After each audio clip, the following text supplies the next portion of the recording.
Hello and welcome to the Focus Hoops WNBA show. It is the Game 2 watch along from the WNBA finals. It is they're just doing the pre-game coverage right now, live from the IMG Academy, Bradenton, Florida. My name is Darren Paul. Thank you for joining us. Really excited to talk through this game. And there was only one person. Come on. Who else would we be with talking about WNBA? We've got a post-game chat. We've got a little halftime chat too. Who would it be? It's Caz Bullock. Caz, how are you? I'm good. Evening? I'm a Golden State fan today.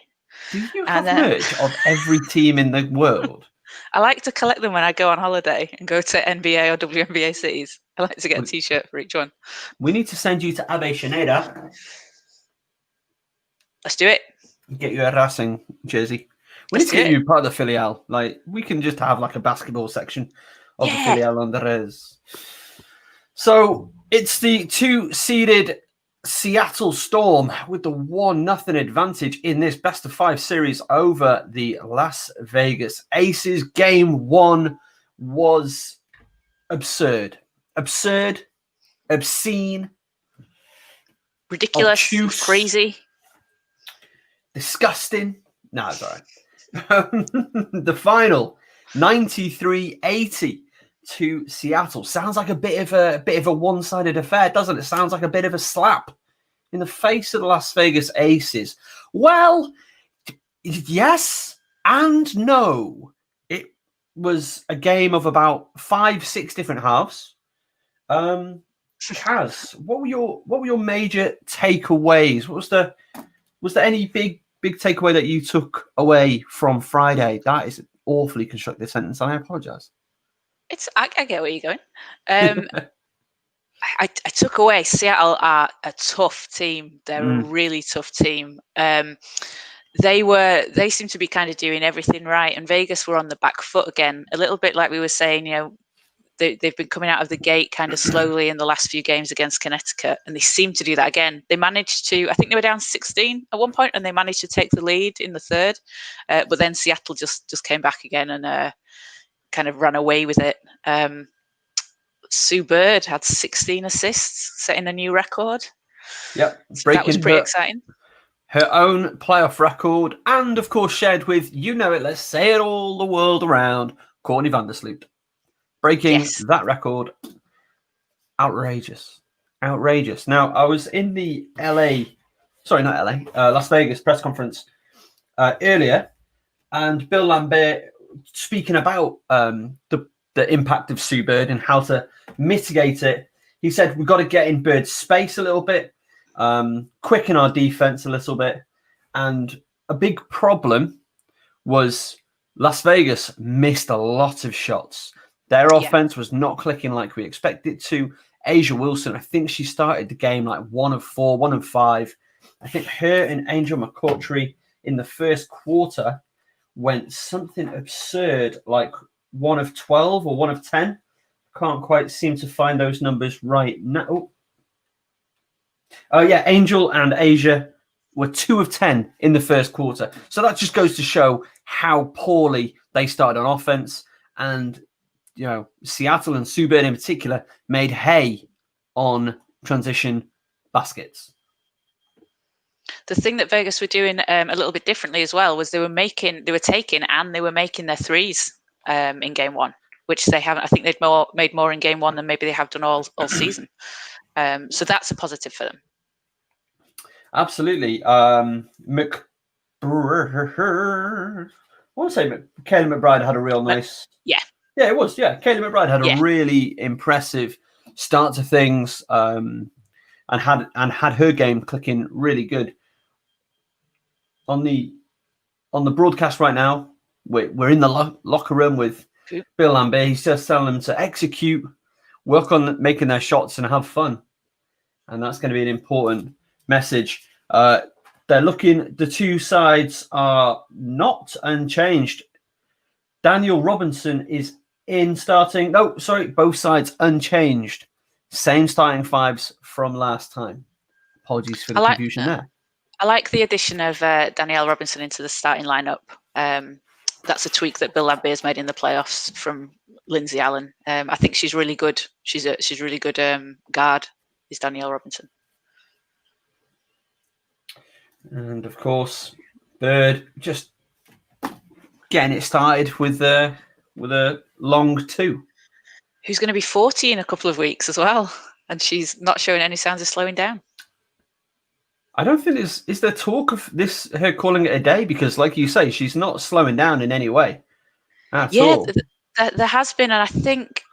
Oh, correct me if I'm wrong. I think it was her that said if she didn't play, when she was asked about playing this year in the Wubble, she said if she sort of didn't play this year, that might be it, with not having played last year. I think that was Sue Bird. But I don't know. You kind of want, and Tarasi as well. You would kind of expect maybe players like that might want to go out when they can get into an arena and have like a proper kind of goodbye tour with in front of fans and things. But she's not slowing down at all. I mean, if she could easily play a few more years coming off the bench. She doesn't have to start. She could cut her minutes down, come off the bench.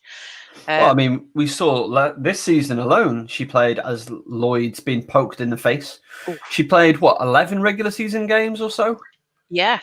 And now, obviously just put in one of the best point guard performances in the finals you'll ever see. There's plenty still in the tank, and they can manage her minutes for Definitely.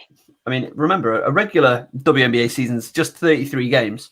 This year it was down to 22.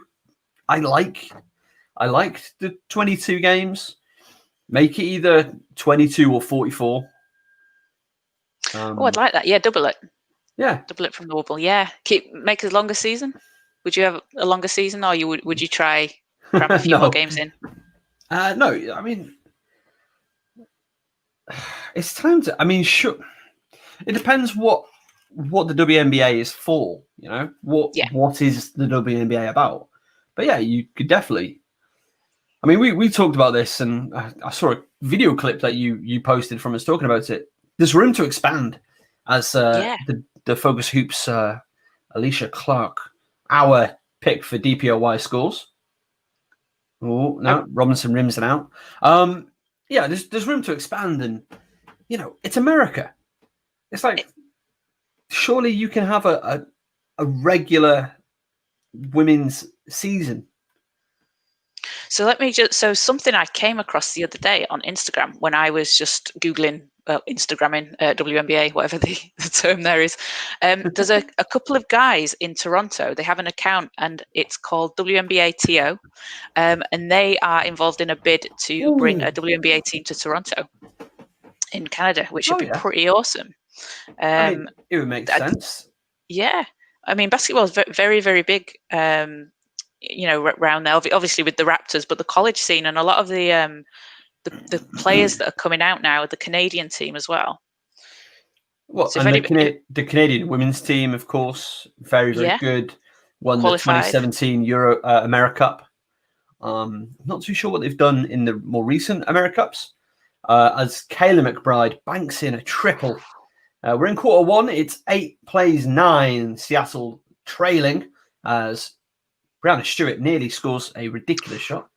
6:58 to go in quarter number one. We'll keep you up to date with the score as we go. But this is a basketball conversation, and you can get involved, and we already have a comment in the comment section. Is LeBron the GOAT? I mean, not in women's basketball terms. For me, Jordan's the GOAT. I think we have GOATs of this is a new perspective I like to have. I think we have GOATs of different eras.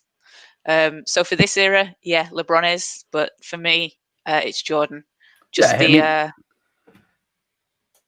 He's the best player since Kobe? Since Jordan. No. Where do you put Kobe? Okay. After beneath LeBron James. Like Kobe Bryant was good, but he wasn't what LeBron has been and continues to be. So no, I think so. I'm like LeBron era rather than Jordan era.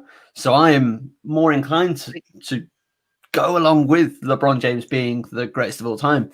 It's a conversation that I've had with a lot of people, and most people are like, oh, it's Jordan, it's Jordan, it's Jordan. I'm like, well, okay, but I wasn't there for Jordan, really. I was a kid. I was in North Wales. I was watching baseball. So LeBron James, to me, is the greatest player I've ever seen. Greatest male player I've ever seen. Oh, it's Alicia Clark. From 3. You want to talk about... so, I mean, if you think he's the greatest player of all time, if he's the greatest player of all time to you, then he's the greatest player of all time. It is what it is. Darwin Paredes comes back with a, quote, better question. I don't know. I thought it was a pretty good question. Can the WNBA survive on its own without NBA subsidies? I think that's a really important question. It's a really interesting question. And what I would say is, does it have to? Is that its point? Like, again, we get to the point of, what's the point of the league? What's the point of the WNBA? I mean, one day, I'm sure it will be able to stand on its own. Remember, this is a young league, as Caz pointed out the other day, 20 years old. So I think, yes, it's going to take time. But again, it's basketball. It's literally the best players on the planet. And it's America, which is this huge sports market. But then America are weird about the G League. They'll go mad for college.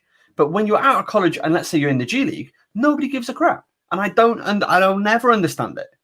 Because it's like, I watched the main Red Claws. Sorry, the audio balance on League Pass is horrific. Oh, it's awful in the breaks. In the breaks, it's just like, oh, sorry, oh, my ears are bleeding. It's the G League. It's like, I used to watch the main Red Claws quite a lot. Where are the fans? Like the Grand Rapids, like, why aren't you filling this place? You're the best team in the league, or have been historically.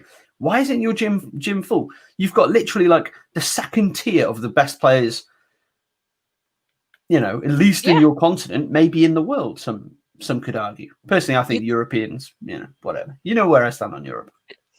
You're going to watch them before they get to the NBA. The Raptors 905 team, like, look at the players that have come through there and then are now on the Raptors team. I'm with you there, totally, Darren. I don't know why you wouldn't want to watch that. And the tickets prices are a lot cheaper than NBA tickets as well. Usually the games seem to be on, or the ones that I've seen a few times are on slightly earlier.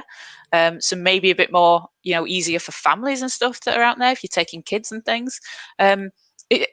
It's another thing that just baffles me why the support isn't always there. I don't understand it. I mean, like, looking at the Red Claws roster from this season, who have you got on there? You've got Carson Edwards, Taco Fall, Romeo Langford, Jay Sean Page, Vincent Poirier, Tremont Waters. They've all had time in the league this year. Was Carson Edwards the kid that had something insane like 12 threes in 10 minutes in one of the preseason games? Yes, some ridiculousness. Darwin, thank you very much. Justine, I hope I've said that correctly. Apologies if I've not. I'm just going to mute that again. I've had a look at this, and from a purely financial standpoint, I can only determine the answer is no for right now, at least from the published figures. So thanks for your comment, Justine. Let's bring up the original question. The question is not, does it? The question is, can it? For me, the answer is yes, ultimately. Right now, it's struggling, but right now, but it's a subsidiary of the NBA. So, does it have to? It has its own following. It's on national television. It's on international television. Sky have games and stuff like that. So it's got the building works. It's got the groundworks, and again, best players in the world with the right marketing, and maybe if they made it a regular season, like we have in Europe and they have in the NBA, then it won't be seen as like a sideshow, which I don't want to be disrespectful because I love the WNBA. But it's not the main event, is it? It's like, oh, well, men's basketball's finished. Oh, let's watch this summer stuff, maybe. Do you know what I mean? Yeah, definitely, and because as well, obviously we know the players are paid more overseas. Maybe sometimes I mean, I imagine they probably see the coming home, they're playing against the best of the best, but the overseas seasons are longer, aren't they? Yeah. Well, it's the normal FIBA season. So it's kind of it does sometimes, especially this year. I know we're in a weird year with the compressed 8-week, 12-week season we've been having. But I think from a sort of, as you say, marketing standpoint as well, I feel like there's so much that the league could do that would make money that they just don't seem to be, or maybe they're not that far. I'm sure Kathy Engelbert's got a plan somewhere. We were talking earlier on social media about some of the merchandise just internationally. Yeah. But also because the league released a list of the top 10 selling jerseys for this season. And there was quite a few comments from people and a couple of players as well saying, people ask them where they can get their jerseys because not every player's jersey is available to buy. If I want an Alicia Clark jersey, it might not be on the store. I might only be able to get Brianna Stewart and Sue Bird. And I'm sure there's reasons for that. They don't want to oversupply something. Yeah. But there's demand in areas, and maybe they're looking at, if the demand is there, maybe they're kind of building that demand first before releasing things. Potentially. I mean, don't forget, like Europe is Europe's huge. Europe's like what? Yeah.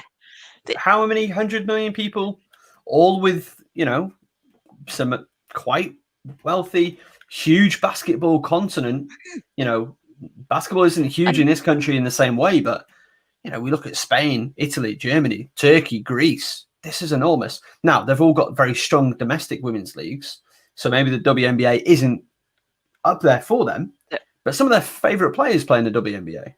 Yeah. So, I mean, you want to watch, surely, Satu Sobili's on your team. You then want to go and watch a WNBA team and see what she does that way around. I'm now like all in on the Turkish women's basketball league, so I can watch Kennedy Carter through the WNBA off season. That must flip backwards. And your favorite Jackie G, she's in Dusseldorf. She is, yes, yeah. I was looking to see when her team was playing. I wasn't able to see their next scheduled game because I think sometimes I know some of the US guys that we've seen on social media are maybe having trouble following some of the European games because they're maybe not. I think some of the teams live stream it themselves. The Turkish game I was watching yesterday wasn't. It was a bit like the BBL feeds. It wasn't on the actual. It was on the TBF, the Turkish Basketball Federation website, and there was a bit of a delay. So I think, and some of the streams are not always available either in the US or in the UK and things, so it can be a little bit difficult to follow. But people are wanting to. People seem like they're wanting to from both sides. Absolutely. Like, obviously, I follow the nation's hero, Melly Greta, on the socials, and every game day, she's like, "Hey, it's game day. It's 8 p.m. Spain time, 5 p.m. Argentine time. Get on it." That's what you need. We need, because someone from the team or the team's PA or something, I guess, needs to throw it out there because it'd be great to follow everyone. It's just hard to keep track of. I've only been doing this for like 3 days. So Darwin comes back with a question/comment. Do you think it's difficult for the WNBA to market to the right audience?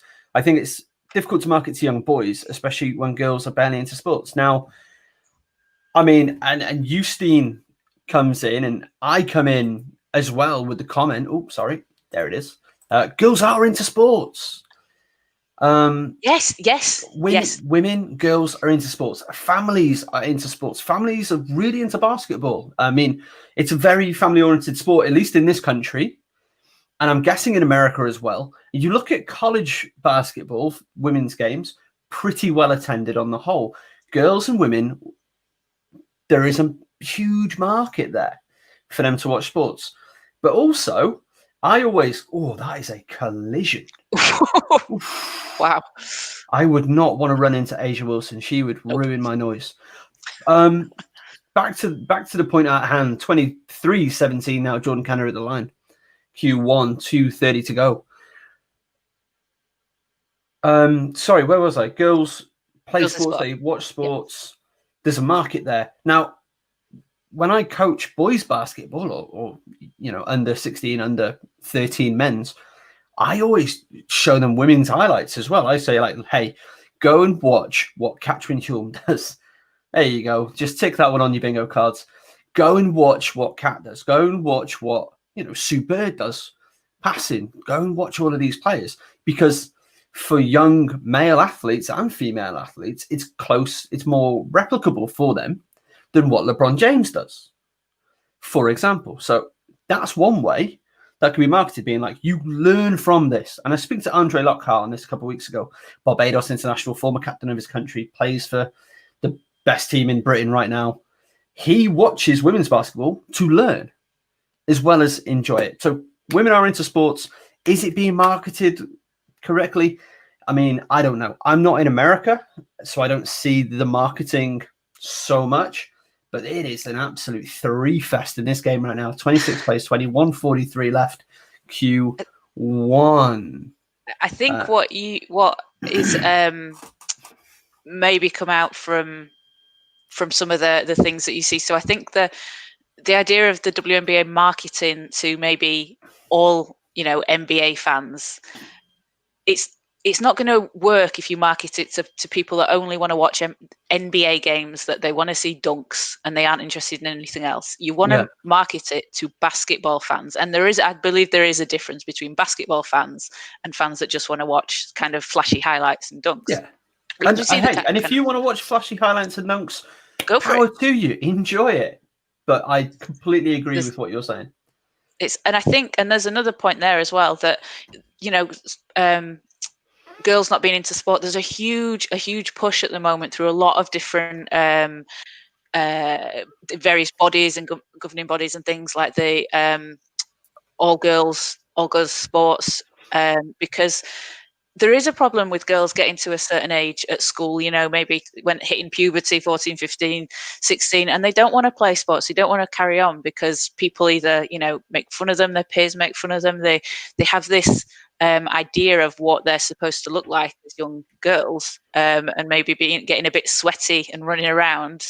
It fit in with some people's ideas of it, but there needs to be a change in that notion. It's not it's not the 20s anymore. It's and not just coming from girls. Like, so I used to coach girls high school football, high school soccer, and I started that because I realized that when a girl hits 14 years old, at least where I live and work, that stops. The football career stops for them at age 14, and I thought that was wrong. So I started coaching so that they could get more game time. So girls are into sports. They just need opportunity, a lot of them. And hey, some girls aren't, and that's fine. And some guys aren't. And some non-binary or other people also aren't. And that's cool. I'm just going to run through a few more of the comments. We've got 30 seconds left. Quarter number one. Seattle have blown it up a little bit. 31-22. I love this. I love this comment. I love this comment. Yeah, go ahead. Is this from Justine here? Yes, it is. Yeah. Go ahead. That's right. That there's something about women's basketball and maybe women's soccer that people just can't seem to get their head around. Justine's completely right. Look at her. You don't see people saying is women's tennis or women's gymnastics kind of being marketed in the same way. There's such a divide between it, and I'm really still kind of at a loss to figure out what specifically it is about basketball. Just to, I guess, it's kind of on topic a bit. I've been reading a book about the history of women's basketball. And in the 20s, there were this team in Oklahoma who just absolutely dominated the South. And a lot of people would say to them, "Oh, you're playing a man's sport. You're playing something that's not ladylike. You should stick to tennis, or you should stick to gymnastics, something that's a bit more feminine." And it's these old sort of notions just still seem to have stuck. And I just find it very interesting. We're 100 years on, and sometimes these little stuck ideas of what sports are kind of women's sports and what sports are men's sports crop up a little bit. So I used to play field hockey, and I was told, "Hey, that's a girls' game." I'm like, "It's a girls' game. It's everybody's game." Yeah. Sports are for sports. If you love, whatever sport, female or male. There's no sport that, no one can play. Everyone can play everything. And everyone should know that they've got the opportunity to play everything. As the NHL came out and said a couple of years ago, if you can play, you can play. You can play, yeah. You can play and enjoy it. I love this convo too, by the way. Sorry, I'm just responding to Yusin's comment. I love this comment too. We've got another comment from Darwin Paredes. We'll come to that in just a moment. Caz, sorry, I talked over you there. No, I was just going to say, I saw a post about I don't know which high school it was, but there's a high school football team, and they had 2 female kickers. American football for us, football for the guys in the States. They had 2 female kickers score a point over the weekend for the first time. That's awesome. That's good, yeah. That's so good. Where in America was this? Tell me Texas. I've forgotten. I'll try find it. Let's say Texas. They were wearing green, so I.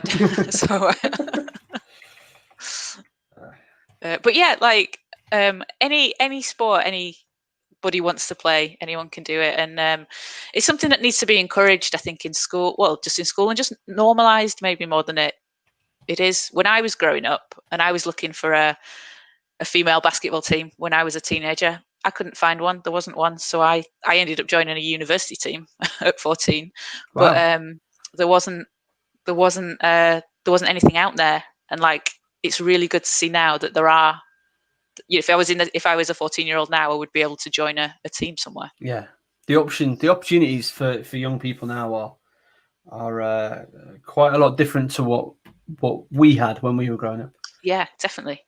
Let's go back to Darwin. Darwin says, yes, I believe women love sports, but I think it's very interesting that more women support make sports than male. I guess male. Oh, there we go. Men's leagues rather than WNBA. If women can support the WNBA, then I believe this league has a huge chance to survive. I don't think it's got a problem in terms of survival, because again, it is a subsidiary. There's Alicia Clark getting interviewed, 7 points. Get to her in a second. Because it is like a subsidiary to the NBA. And I don't know if it's just women. Like, target this at men. Get men watching it. Get men enjoying it, because it's oh God, I'm going to sound like such a basketball snob, and I'm okay with that. It's like a pure version of basketball. Some say it's a better version. Hey, well, look at the NBA players that watch it. Kobe, massive proponent of women's basketball. You see John Wall on the sidelines. The players that people love are watching the women's game. But I get what Darwin's saying here. So, sort of, women are. I think if I'm interpreting it right, correct me if I'm wrong. Women will watch, men's sports like the NBA and stuff. But are women sort of are you tapping into that whole audience that you've got there, like 50% of the population? Are you tapping into that and getting that support in for like women's basketball and women's sports? And maybe that's not there as much. Maybe to transfer, I don't know, all this, the entire people that support women's basketball, men's basketball, men's football, does that translate over to the same when it comes to women's sports? I think that's an interesting point, if I've understood you correctly. Darwin is back. Oh, you're 100% right. Every WNBA team is an extension of Spurs basketball. I like that. I mean, if you like Spursian basketball, you have to watch yourself some EuroLeague. Tell me if I'm wrong, Caz, but I would suggest, Darwin, you get yourself a Eurosport. I don't know where you're based, but get yourself on Eurosport and get watching some EuroLeague basketball, because European and the elite level of European basketball is quite like what you've seen in WNBA. We've got a comment from Anthony Thor Baldano. Shout out, watching from Macau. Thori, thank you so much for joining us all the way from Macau. That is awesome. Glad to have you with us. That's just me saying awesome conversation. Keep the comments coming in. We want to hear this. We want you guys to further this conversation or start another one as we enjoy or transition. Clark under the basket, gives it to Stewart. Stewart from the elbow, sinks the 2. 35, plays 28. I think you're like 2 seconds ahead of me there. Oh, But that was sorry, good. buddy. That was good. No, it was good. It was like, she's not done anything yet. Just, I mean, you've heard the ABC commentators quite a lot. It was about time you heard a bit of Darren Paul. Speaking of commentary, FocusHoops will once again be bringing you Anglia Ruskin women's coverage this season, and if and when the men's season gets started, coverage of that as well. Live game streams on Facebook, it's looking like being, but more news as we get it, as it comes through. Justine says, right, my last comment on this, and Caz and I have talked about this. Gigi and Kobe, we're going to change everything. Sigh. At least we couldn't wait. For her to get in the league. R.I.P. to them. Yeah, absolutely. So I've me and I used to work with Justine. The days we would spend saying how excited we were to watch Gigi in the WNBA, how she was going to transform women's basketball and become almost, Kobe-esque, and she was just going to change the face of it. Not, in a just like Sabrina's going to change it now, but Gigi, we were just so excited to get to see it at a professional level. It's a really, really sad, tragic situation, but these players are hopefully keeping her memory alive. And the wonderful things they did at the draft, where they drafted and had the names of Gigi and the other girls on the plane on her team. So let's hope they keep their memory alive. And it's part of why Sabrina Ionescu is such an exciting player in the WNBA, is because she is like a protege to Kobe Bryant, and obviously she's been rehabbing with the Bryants in Los Angeles, or California at least, recovering from her ankle injury, which we didn't realize was going to take her out for the entire season. What did she last? 2-3 games? It was a third game, so she'd played, and your first game you're obviously getting used to. The second game she had 33-7-7, and then the third game 10 minutes in. Ow! Did that look like Angel's head hit Sue Bird in the face? That Sue Bird's definitely taken a whack in the face. I think that must be like Sue Bird's third black eye of the season. Every time you see her, you can see there. That's bad. So we're just trying to work out how much of a foul this is. Just an offensive foul against Angel McCoughtry. Okay, not an unopposed K. I mean, it didn't look intentional. It's just had a bad result. One of those. I'll tell you who's not had a bad result. Alicia Clark, our defensive player of the year. 12 points, 5 of 6 shooting. I love to watch Alicia Clark and the things that she does off the ball, because she doesn't always have like the biggest offensive nights. Like she can have like a 2-4 point game, but makes such an impact. If you want to watch some like amazing defense, watch Alicia Clark. She is just so good. That finish was just delicate, but you love to see it.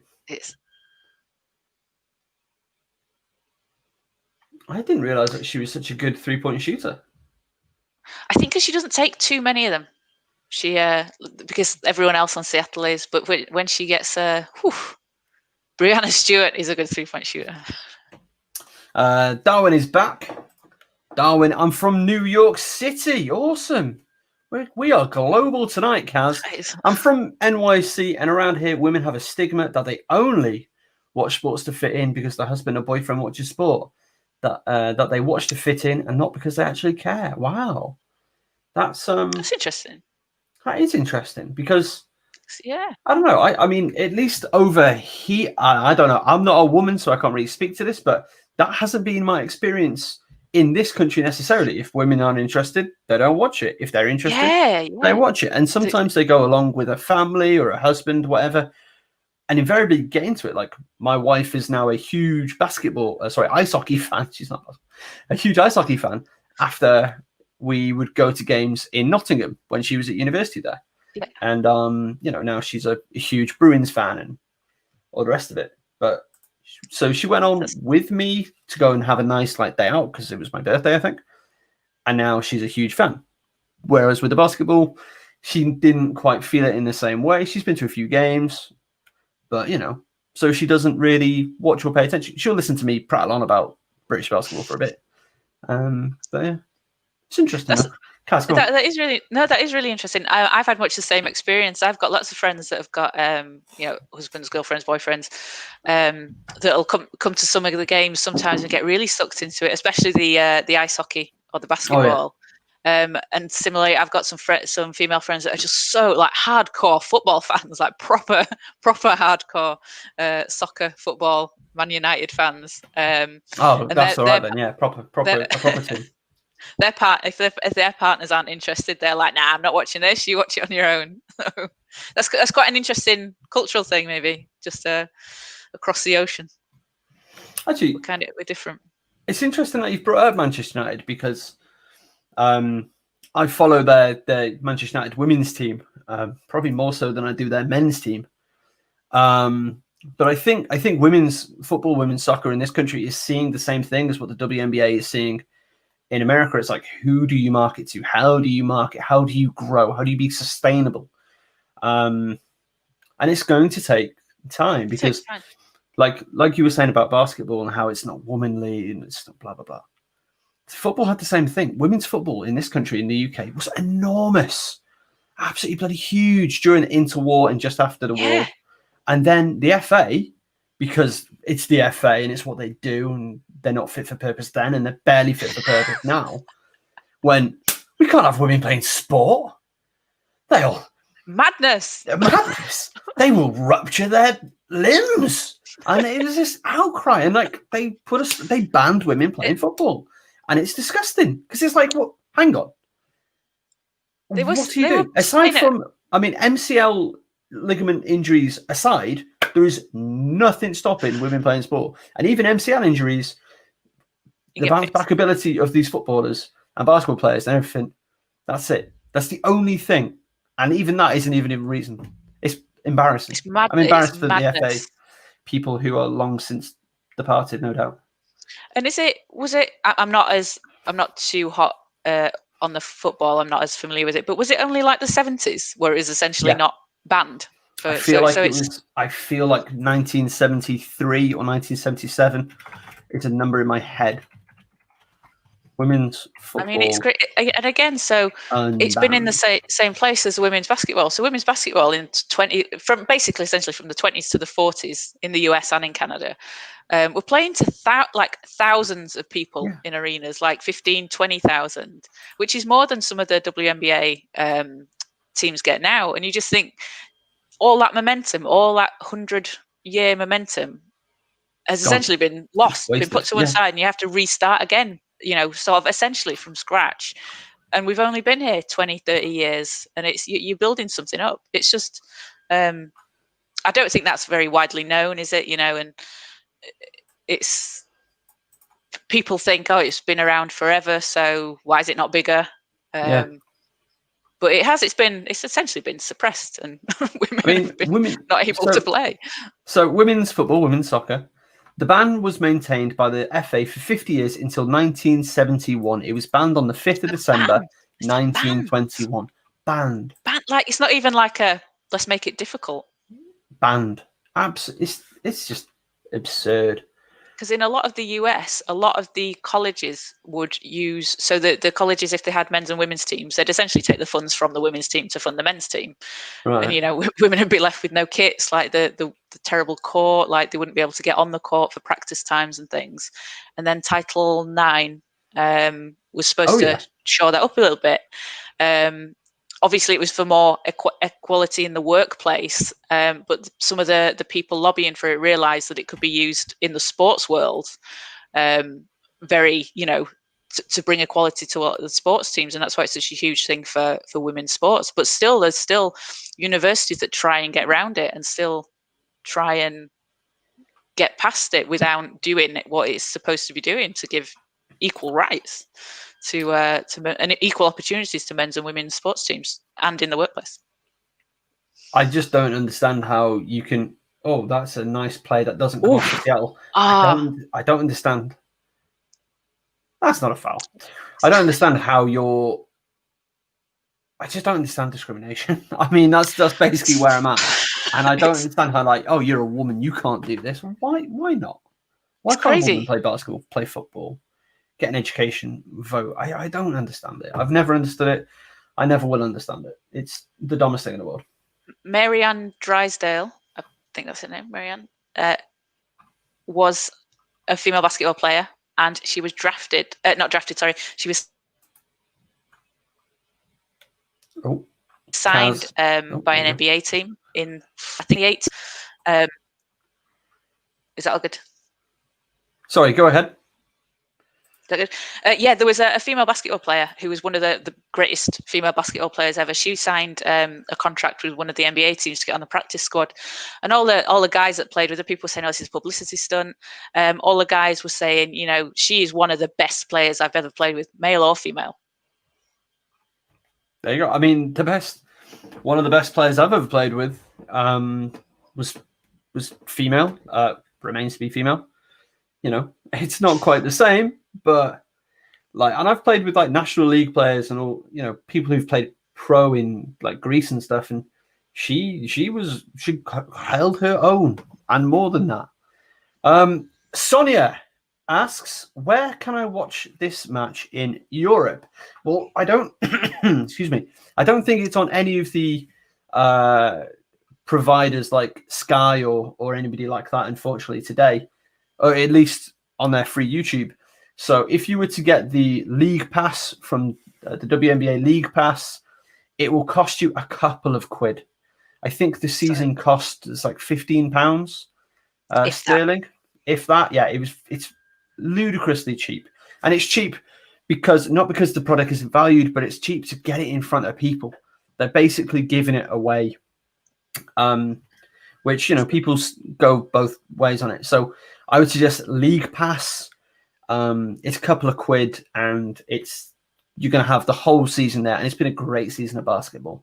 If you want, we can give you a recommendation for a couple of the games that you may want to catch up on over the journey. Alternatively, it will probably be on betting websites. If you have an account for a betting website like a Bet365 and you've got some money in the account, you can probably watch it live there. Sometimes sometimes the games pop up on YouTube like about 12 hours after. Yes, but it's not always the full game. I mean, I guess this might be, with it being the finals, but sometimes it just depends if somebody has recorded it and watched it. If not, you can usually get like 3-4 minute highlights, which is good. But if you want the full game, yeah, I think, is it Basketball Box on YouTube? Yeah, that's a good one. Yeah, does a real good job getting the games up and condensed as well. So they cut out a lot of the jibber jabber nonsense. Yeah. As Las Vegas making a run, 45-41, 2:19 left, quarter number 2. Angel McCoughtry starting to let her influence in this ball game be known as Asia Wilson rejects. Is that Jewel Lloyd? I think that was. Let me just double check. It was Jewel Lloyd, yeah, just getting swatted there. Hope that's answered your question, Sonia. Thanks for getting involved. Darwin, back again. Loving it from you, Darwin. Thank you so much.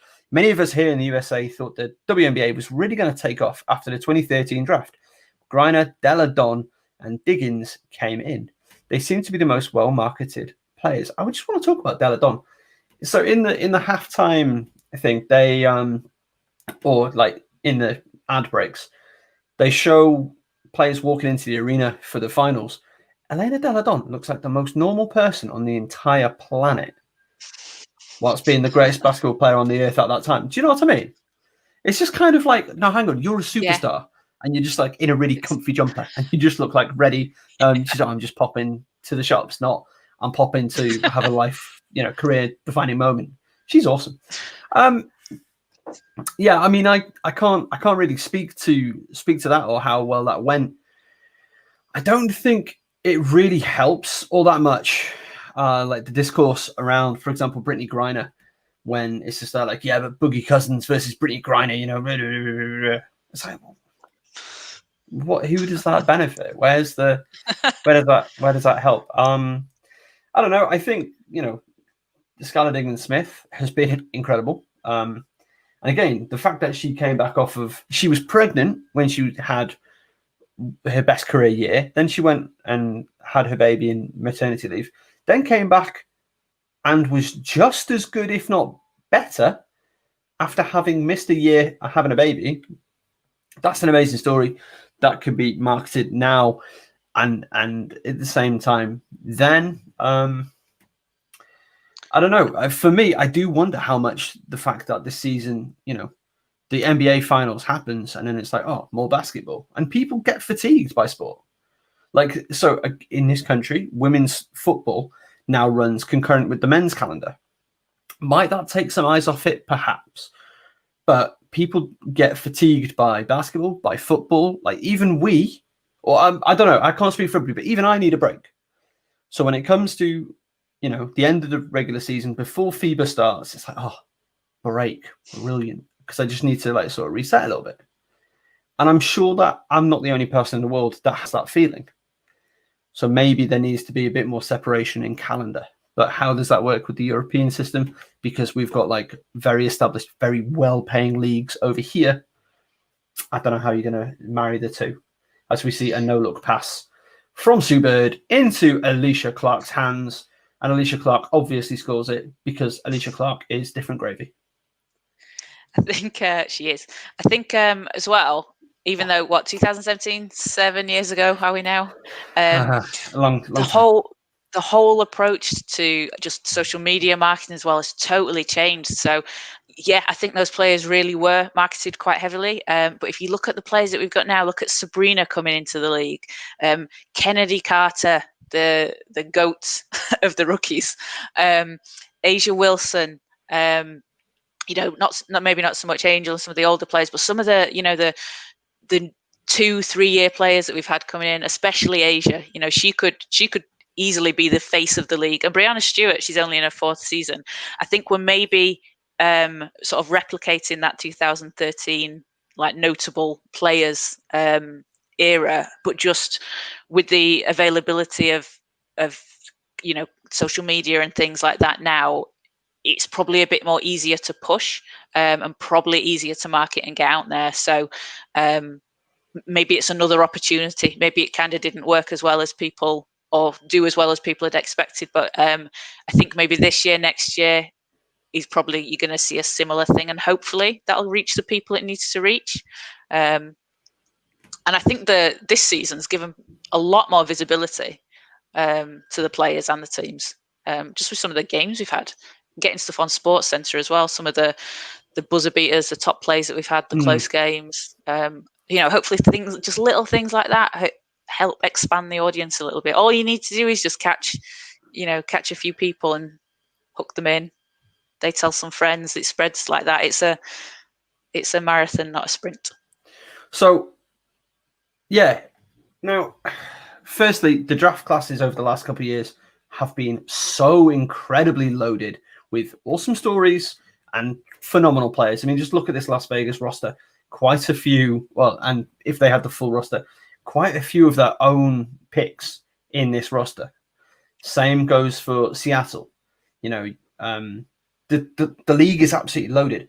What I want to see them do more of, rather than just focus on the player, the personality. Justine coming in big for Sonia, by the way. Make it about the game a bit more. And I want the NBA to do this. And I want the BBL to do this a little bit as well. Make it about the product on the floor. Because the product on the floor is fantastic. It's amazing. Basketball, European basketball, WNBA has never been so good. NBA, in some ways, has never been so good. In some ways, people want the 90s back. I'm not going to get into that debate because it's tedious. I am going to say that basketball in the WNBA and in Europe has probably never been played to such a high standard, at least. Make it about that. Like what you're saying, you got the buzzer beaters, you've got the insane plays, you've got, dunks. Have there been any dunks in the bubble this year? Not this season. Not this season. Again, if Griner hadn't left, we might have had a couple. Yeah, maybe. Personally, I don't really care about dunks in the men's game. Okay, they are fun. and they are fun to commentate because I predominantly, for the first couple of games of basketball I commentated was women's games. Oh, sorry, no, like a higher standard. So it was like National League Women's, National League Women's. Then I commentated a professional BBL men's game, and there was a dunk like quite early on, and I was like, oh yeah, I forgot about these. These are quite fun to call. They're fun, but they're not the be all and end all. As Asia Wilson, 12 points already, 5 of 12, much improved from Wilson versus her performance on Friday. She's going to be pivotal if Vegas want to win this. Make it about the game. I want to know, obviously, who the players are. That's important, but make it about what we're seeing on the floor. These two players, Asia Wilson and Brianna Stewart, when they finish their careers in 15 years' time, they are going to be considered two of the greatest players. The way people are talking about Sue Bird and Taurasi this season, in their later seasons, this is how people are going to speak about those guys in the future. And you can see them; they're not even in their prime yet. This isn't even prime Brianna Stewart and Asia Wilson. And look what they're doing. Are we going to have like a really awesome chat show of them being like, what sounds good? And then Asia Wilson's like, nah. I sent that clip to my friend this morning with no sound, and she was just a bit like, I don't know what this is. I was like, I need to send you the one with sound. It won't make any sense otherwise. We are at halftime. It is 48-42 Seattle Storm in the lead. We're going to talk about. Oh no, we're not at halftime. We're 4.6 seconds added. Don't know what happened there. Darwin says Sports in the USA has taken a huge hit because of politics. Sports was a way for people to escape their real life problems. Has sports taken a political hit in your country? I don't know if that's even true, mate. I don't know if that's even true. Has there been an actual drop-off in people watching sports? I don't know. I don't look at the numbers. The only rating numbers I ever hear about are WWE, and they are tanking. But that's not because of politics. That's because their product is terrible. It's terrible. It's hot-shotted. It's WCW in the 2000s. It's bad. That's a different chat for a different time. Look, the thing is, sports has always been political. There's always been so much political element in sports. Sporting clubs in Europe, less so in America, but sporting clubs in Europe, literally founded based on politics. A bunch of lads get together. They're all of the same political persuasion. They're like, what do you want to do on a Saturday? Do you want to play a bit of footy? Yeah, let's make a football society. Let's make a football team. So there's always been politics in it. Fan bases, there have always been political. There've always been, groups of people bonded by particular ideals or identity. They've come together and they've been sports fans. So politics in sport isn't a new thing. The way that politics or politicians try to manipulate sport for their own ends, perhaps, that does feel maybe new. But again, I've not been around since the start of time. I don't think sports is any poorer for it. And I don't genuinely believe that many people have switched off watching sports that used to watch sports and used to engage because, there are some things about sports that I don't like from a nationalistic or political point of view. And I can look past that and enjoy the sport for what it is. And a lot of people can do the same, even if it's not of their particular persuasion. So I hear what you're saying. I don't think it's that much of an issue. We are at halftime. It is 48. Seattle Storm lead over the Vegas Aces. They've got 42. We are going to be back in just a moment. We're going to hear from our sponsors, Notch, the Mark of Achievement, and then we will be right back to talk more WNBA and anything you guys want to chat about. Loving the conversation. This is awesome. Please keep your comments coming in the comment section. Notch, Mark of Achievement. Check them out. Word from our sponsors, Notch, the Mark of Achievement, and we are very glad to have them on board with FocusHoops this year. They make fantastic bracelets that look super stylish and really help you celebrate your sporting achievement. They've just launched a basketball collection and we're really excited to be on board with them. Let's imagine that you're a player, let's say that you're Courtney Vandersloot. You got 18 assists in a single ball game and you want a notch and a bracelet to commemorate that fact. Well, you can do just that. Customize it to your team colors, put the year that you achieved it and get it the exact size that you need. There are a number of the colors available. Or maybe you're a coach. Maybe you're the coach of a basketball team. Let's just say that you're the London Tyrannosaurus Rex. your team wears red, you had the league's most valuable player, the MVP, and you want to celebrate that, you want to award them with a great looking notch bracelet, well, you can do just that. And you can get it saying MVP on the notch itself. That's the charm. You can get the colour you want. Gold is one that I'd go for if we're commemorating the best player in the league. We could even get the team logo, if it's the Tyrannosaurus Rex, let's say, on there, and present it in a beautiful presentation case. Huge thanks for Notch for coming aboard Focus Hoops. Okay, thank you again to our sponsors, Notch. You can check out their brand new basketball collection. I've put a link in the chat, so check that out. There will be a link in the comments later down the journey. Apologies there to Notch, but I'm usually wearing my Notch bracelet. I've taken all my jewelry off because I had to pop out to the shops earlier. But I absolutely love their product, and I think you will too if you check out their stuff. I wouldn't be talking about, we wouldn't have them on board with Focus Hoops if we didn't believe in what they are selling. Notch, mark of achievement. I've got one to celebrate my couch to 5K success. Anyway, Darwin, back with more questions, more comments. What are your honest thoughts on Andre Iguodala's interaction with aerial powers? I need to remind myself what these were. Very vaguely recall them. Caz, go ahead.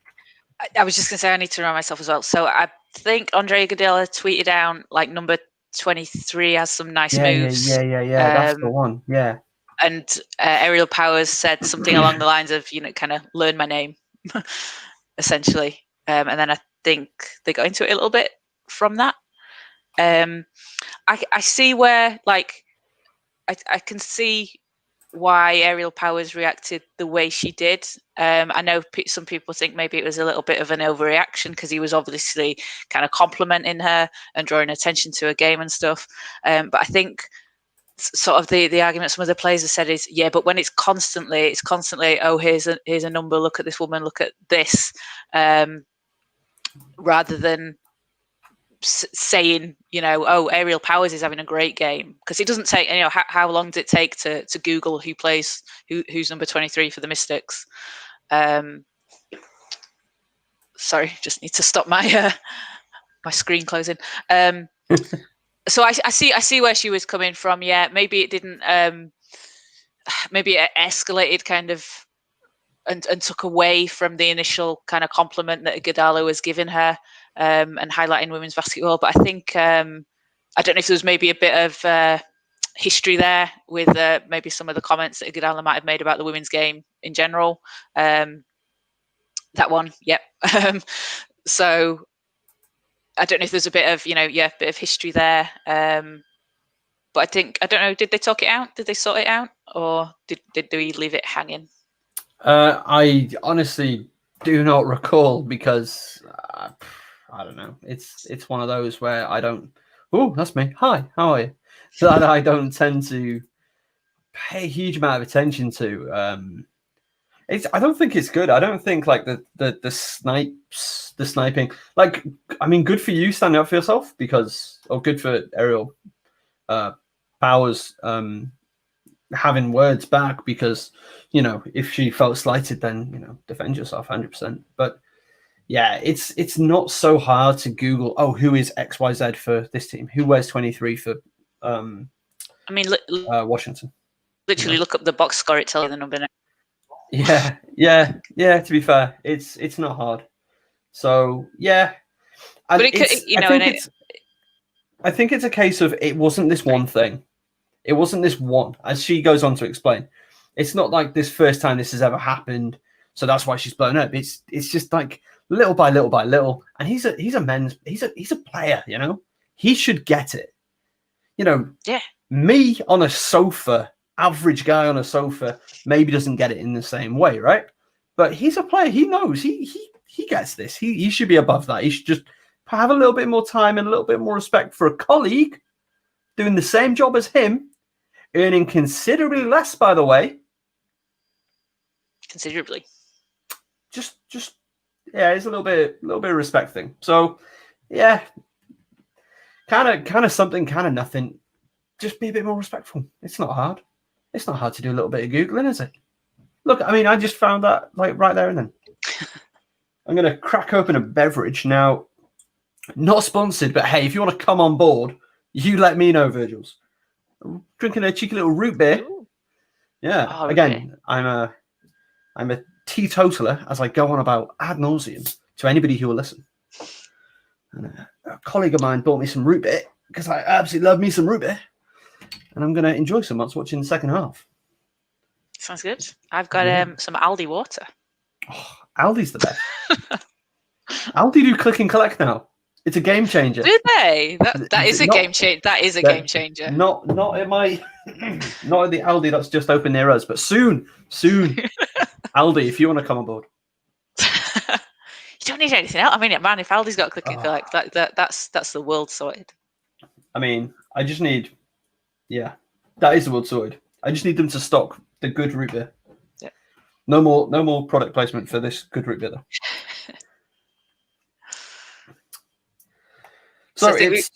Go on. Yeah, no, I was just saying we've just got some highlights of some of the games throughout the season on at the moment. I want someone, WNBA or anybody creative with content out there, make me a top 10 WNBA plays of the season, please.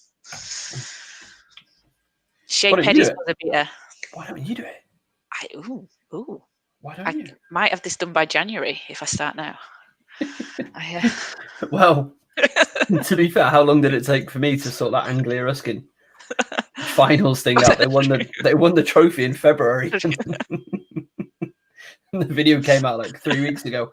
If you've not seen that FocusHoops YouTube channel, check out the Anglia Ruskin Cup success. Some behind the scenes footage, locker room stuff, pre-game, camera angles that you wouldn't have seen on the official broadcast, interviews with some of the key individuals, key players, and just a couple of things that made me smile. Great weekend for Anglia Ruskin. Victorious over Nottingham Trent University, who they kick off their season against on the 17th. Is that when the season starts, the 17th? It is. The Women's National Basketball League in this country starts on the 17th. Nice. That's an important date, Caz. You might want to remember that one, buddy. I'm just saying. I'll put it in my calendar. The men's stuff back the week after. Cool. Do you like doing this? Do you like doing these chats, mate? Do you enjoy a bit of Daz and Caz? I do, yeah. That sounds like a good name, doesn't it? That's like a cool little rhyming bits of our names there. Caz and Daz. Wait, what do you mean? Oh, what's this? Oh, what is this? That is an awesome name for a women's basketball show. I think that's a great. I think we could really go somewhere with this. Caz and Daz show, women's weekly basketball. What do you reckon? I think so. Yeah. Let's do it. Let's do it. All right. Shall we say every Thursday? Yeah, that seems like a good day. 8 o'clock. 8 o'clock. Yeah. I was just going to say. Wow, we are in sync. So, so the Caz and Daz show is going to be the new women's basketball show coming out of FocusHoops. It's going to be every Thursday, kicking off, I suppose, in about 3 weeks' time. We need to work out exactly the end point of the FocusHoops WNBA show for the year 2020, kicking off the Caz and Daz show probably the next week after. That sounds sensible, doesn't it? Sounds good to me. Sounds good to you. Kennedy Carter will be lighting up Turkey by then as well. Yeah, it's true. I thought you were going to say Kennedy Carter will be lighting up the Caz and Daz show. I was like, oh, that's a scoop. Bloody hell. Yes. Come on, Kennedy. Also, if you want more interviews with the great and the good of basketball, both men and women, we've got them FocusHoops, our YouTube channel, and we're on all good podcast providers and the bad ones. Check out our interviews, player interviews. A couple of the female players that we've interviewed, Catherine Hulme, literally one of the best players in England over the past couple of years, 2 times finals MVP. Robin Lewis, Scottish captain, bit of a WBBL legend. Of course, Ashley Arlen, also known as Ashley Harris, during her time over here, possibly the best women's player to ever play in this country. And I don't think I'm being hyperbolic. Caz, that I think that's a good chat that we're going to have on. Yeah. On wait a minute. Why don't I have this to hand? On the There we the go. Caz and Daz show. Oh, there it is. I need to add this into here, don't I? But yeah, so Ash Harris, best women's player ever in this country. Like, I know you're going to say Georgia Jones. Oh, I was gonna go at Joe Leadham. I love watching Joe Leadham. Oh yeah. How much did she? How much WBBL? Yes. Yeah. Because I JLC. was just thinking. Yeah. GB, isn't she? Mm, yeah, you might be right. You might be right there. So I'm Georgia thinking Jones. Georgia Jones. I mean, she's got that longevity over Ash. But my God, what Ash was able to do in those 3 seasons. Excuse me, 3 seasons. With Nottingham. Woo. Outrageous. I tell you what, it's saying that you wouldn't want to run into Asia Wilson. Wouldn't want to run into Ash Arlen, Ash Harris. What a player. What a person. Lovely human being. So more conversations like that on the Caz and... Oh, what's this? Oh, there it is again. The Caz and Daz show. Coming soon to a Facebook/YouTube near you. So get on board with it. Get on board with it. We are still awaiting the resumption of hostilities. I half hate, half love that expression. Yeah. I don't know if I love it. It's kind of dumb. It's kind of dumb because it's like, dude, it's sport. They're playing sport. They're playing a game. Yeah. But it goes with sport. It goes.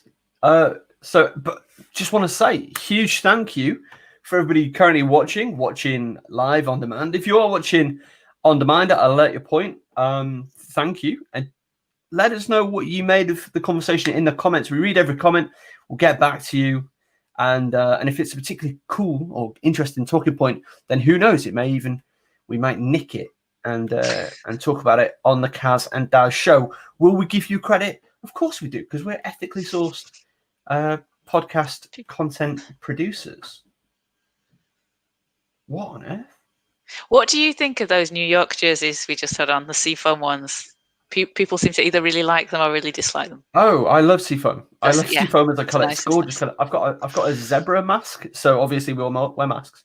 And today I was wearing my Boston Celtics mask. But I've got a Seafoam one with zebras, and it's my wife makes a mean mask. I'll tell you what. Listen, we're not about this here, okay? We are a basketball and occasionally basketball GM video game streaming service. But I do need just to dip into the English Premier League for a score update. If you don't want to know the score of the game currently taking place, please mute this for like 5 seconds. I'll wave when it's time. Aston Villa 7, Liverpool Football Club 2. I don't know football, but I know that that's not right. Like something's gone wrong there. I know that's not an expected score. On it? Manchester United, you can come back now. Manchester United fans everywhere suddenly feel a whole lot better. But we're not here to talk about the English Premier League or the Barclays. We're here to talk about basketball and the WNBA finals. Game 2 is... we're watching highlights again. We've got Seawill, we've got Alyssa Thomas. Hey, did you know her shoulders are a bit sus? Are they? Does she have issues with labrums? Yeah, apparently. Haven't heard that before. I love this Thibodeau walking in, Tebow being like, Tebow. Sorry, is that the Chicago? It's the Chicago coach, ex-Chicago coach. I think Mike. I think we've all Celtics. Won a ring with the Celtics as an assistant. Yeah, walking in being like, "Oh, it's a great day, isn't it? Best day of the year. Championship basketball. Who loves it more?" And I'm like, better than Christmas, better than birthdays. It's the one championship final I coached. I didn't say that. I should have done. To be fair, I probably just said go have fun and let's see if we can get the Big O to score. Big O didn't score in the final. I think that's the important thing. Go have fun. Go have fun. That's what I said to the guys I've coached, the girls I've coached, players I've played sports with. It's always just, let's try and win. But if we can't win, let's just try and have fun. Just enjoy it, Except for Aussie rules. Because I didn't, speak before that. Our captain was like, 97 years of history, boys. Go get some of your own. And I would have run through a wall for that man at that moment. I was never been more pumped in my life. Did you win? We did. We won. Oh, awesome. Won the varsity. It was great. Ooh. Cambridge, Oxford. 48-42. The field goal percentage is 49-50 in favour of Vegas. I didn't see any of the other stats. We're back underway if you're watching live. So Vegas have got 13 second chance points to Seattle's 6. And that's what we know Vegas do well. They get their second chance points, they get down in the paint. And that's, if they're not going to be able to beat Seattle on threes, that's what they're going to have to do to win this game. I'm not sure they will win, though. Oh, she does. It rattles around and down from the foul line. Third quarter angel. Not going to give you the full play-by-play. But Carolyn Swords is somebody who, again, I was talking about her on Thursday, just fascinates, and I just really enjoy watching her play basketball because, again, she does the nitty-gritty. Definitely. Super unglamorous in her style of play. Not saying that she's not a glamorous human being, but she just works hard and just does the important things. And I thought she was excellent, especially on the offensive boards on Friday. She definitely was. Like, I think she was one of their key performers as Vegas open up on a 4-0 run. 48 plays 46. Get your comments and questions in. Let us know. I loved that conversation.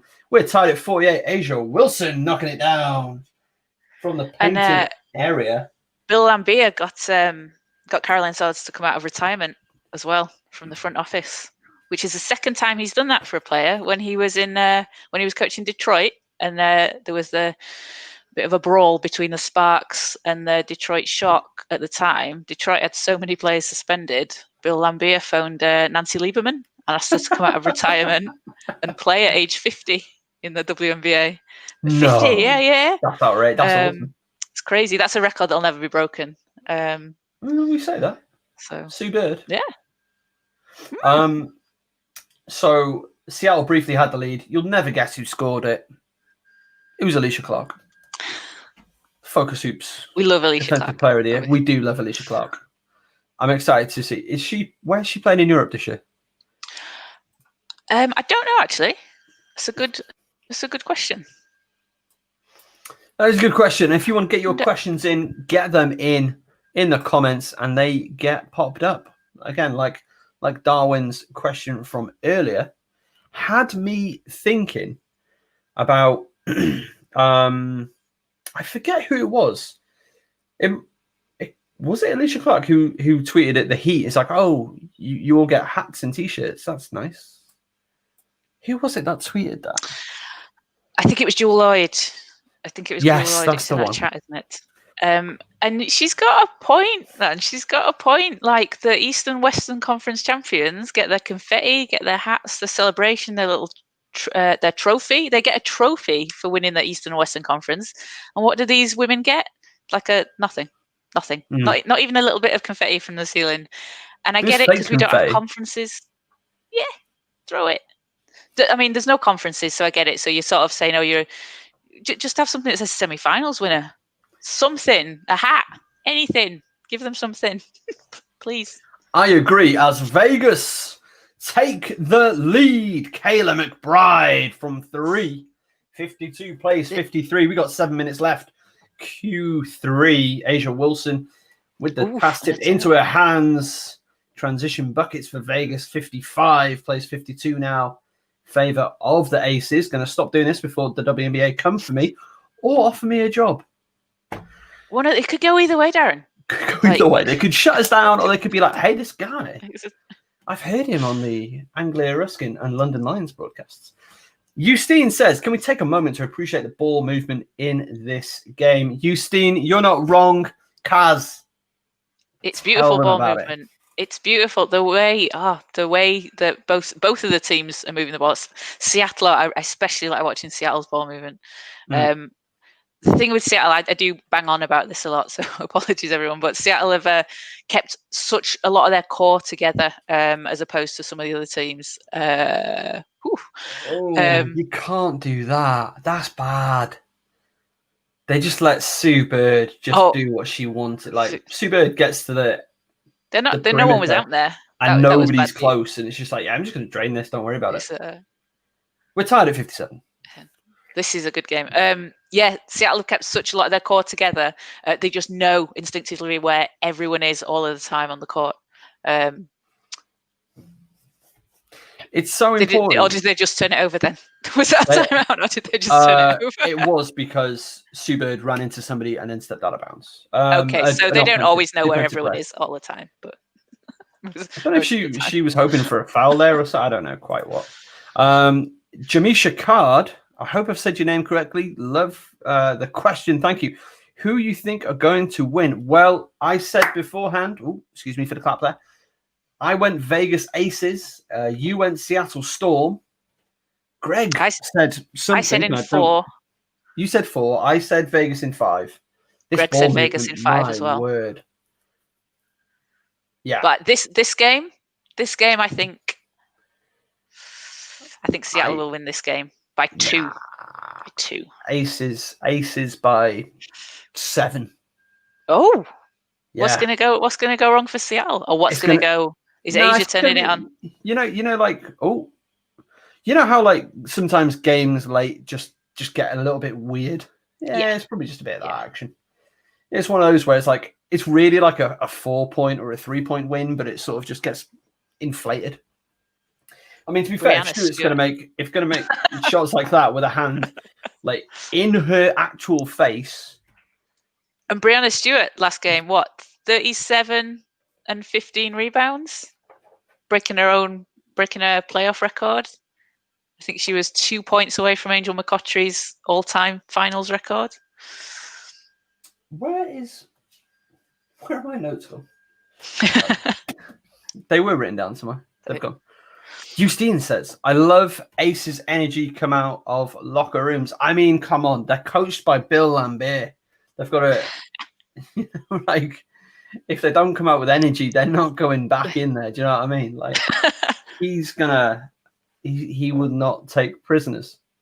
So again, I've said it before on the show. I have absolutely loved being in press conferences and press availabilities with Bill Lambert this year. It's been really eye-opening. He's remarkably open and honest. And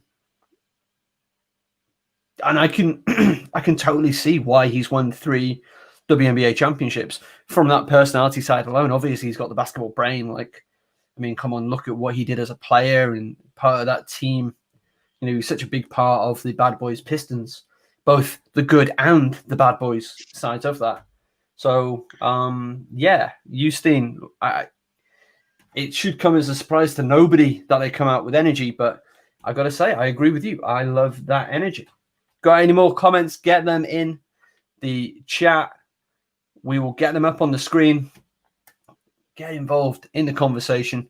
And don't forget to check out Notch, who are our partners for this stream and everything that we do at Focus Hoops right now. They've just launched a basketball collection. I think you're gonna really enjoy their bracelets.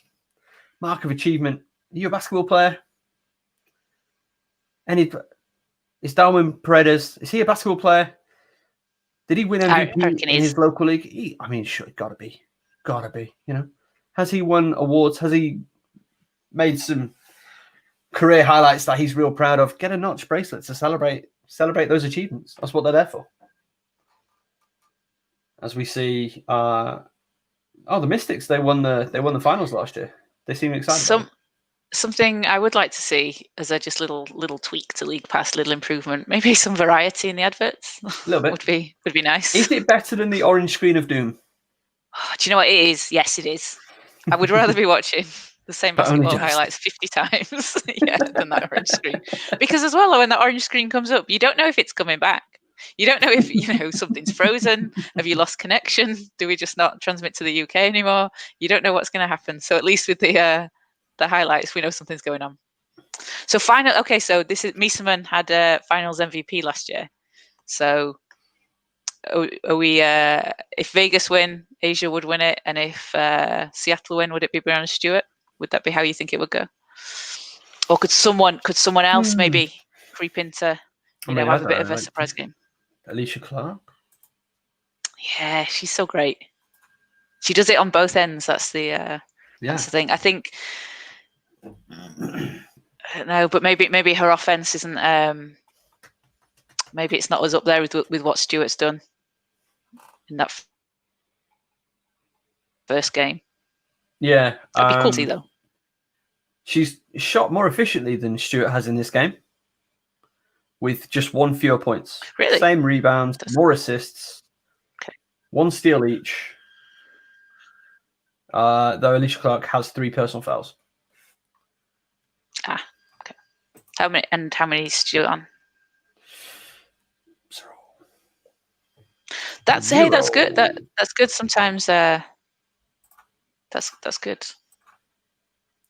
What is it? No fouls or 3 fouls? Yeah. No fouls. Yeah, yeah.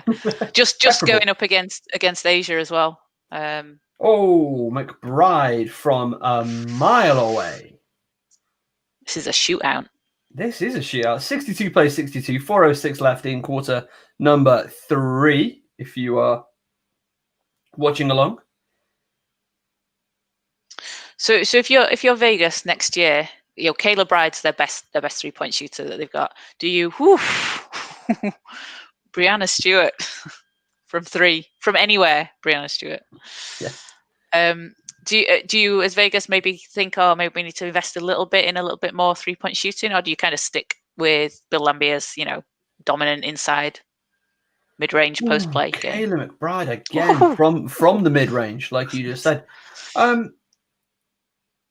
I don't think a bit more perimeter presence, it never hurts a team, I don't think. But is it your number 1 priority? I don't think so. Because all things being equal or being ideal next year, they get back Liz Cambage, one of the most ferocious inside players you're ever going to see. They get back Kelsey Plum, one of the best point guards in the league. What does that mean for... It's Alicia Clark. Sorry. What does that... what does that make for... That's such a British basketball shout, isn't it? I don't know. Like, we need Darwin to answer us this one. Like, are we going to hear that in an NBA arena? Like, somebody does something, you're like, yes, Rajon Rondo. Well done.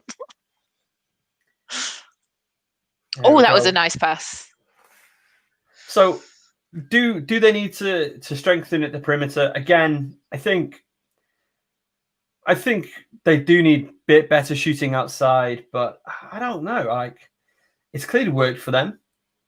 And like we were saying, good steal there from McBride. Jump ball. Like what we were saying on Thursday, focus on what you do well and what your opponents do poorly. Make them do more of the bad and you do more of the good. Obviously, you want to improve at what your weakness is, but if you're the best inside team in the country and you're about to get the best inside player maybe in the world coming back, maybe not. I think Asia Wilson's probably better, but she's less intimidating. Maybe. Keep doing that, and maybe add like another shooting option. I don't think Kelsey Plum's a great outside shooter. I could be wrong.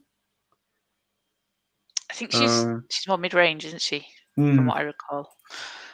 And she's a bit pass first, I believe, as well. Yes.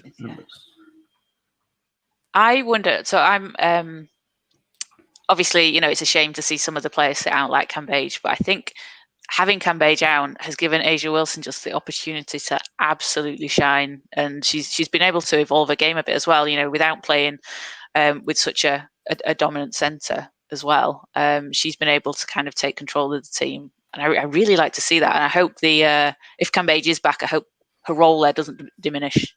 I hope I don't think it. I Still don't think keeps it up will. as it will.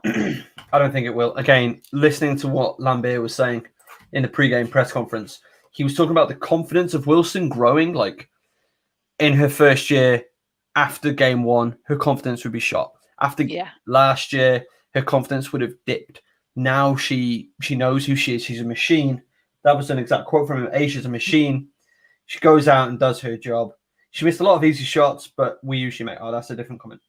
Like Wilson now knows who she is. Wilson's the MVP of this league. In my mind, that makes her the best player on the face of the earth in year 3. Okay. In my mind, that makes her the best player on earth right now. I don't care who you have coming back. This is Asia Wilson's team. Yeah. And this will be Asia Wilson's team for as long as Asia Wilson wants it to be her team, unless somebody else comes in and really pops off. Now, if Liz Cambage comes in and really pops off and makes it her team, then it is what it is. I don't see. Oh my goodness! Again, you cannot allow that to happen. That's a miscommunication. Huge defensive breakdown. Was that Canada able to be just free hanging out under the basket? It was Mercedes. Mercedes Russell. That would be. Yes. My apologies. Sorry, Mercedes. I forgot your last name. My bad. My bad. Or Sladies, as people like to call her. Breanna Stewart is just. She's just decided that she's winning this game of basketball. This is what Breanna Stewart is, and this is coming off an ACL injury that people can come back and never be the same kind of basketball player. And she looks like a better basketball player than she was when she won MVP in 2018. And finals MVP. Was she finals MVP? Yeah. Yes, she was.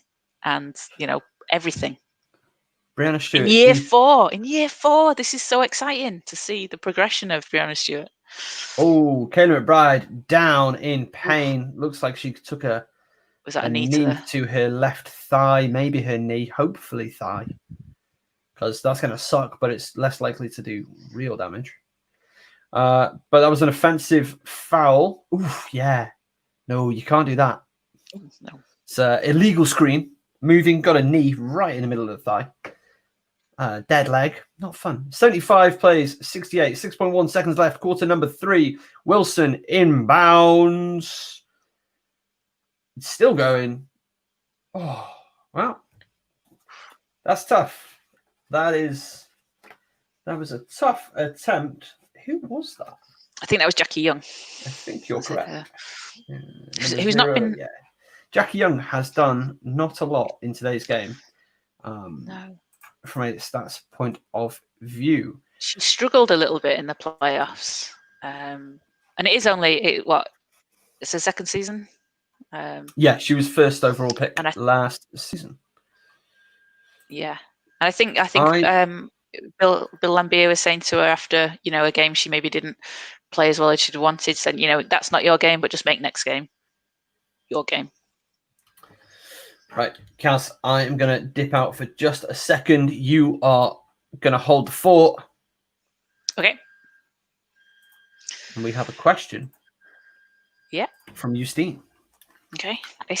So the Aces have got good defense, but need to be careful when the threes aren't falling in. Sue Birdie's just playing point guard right now.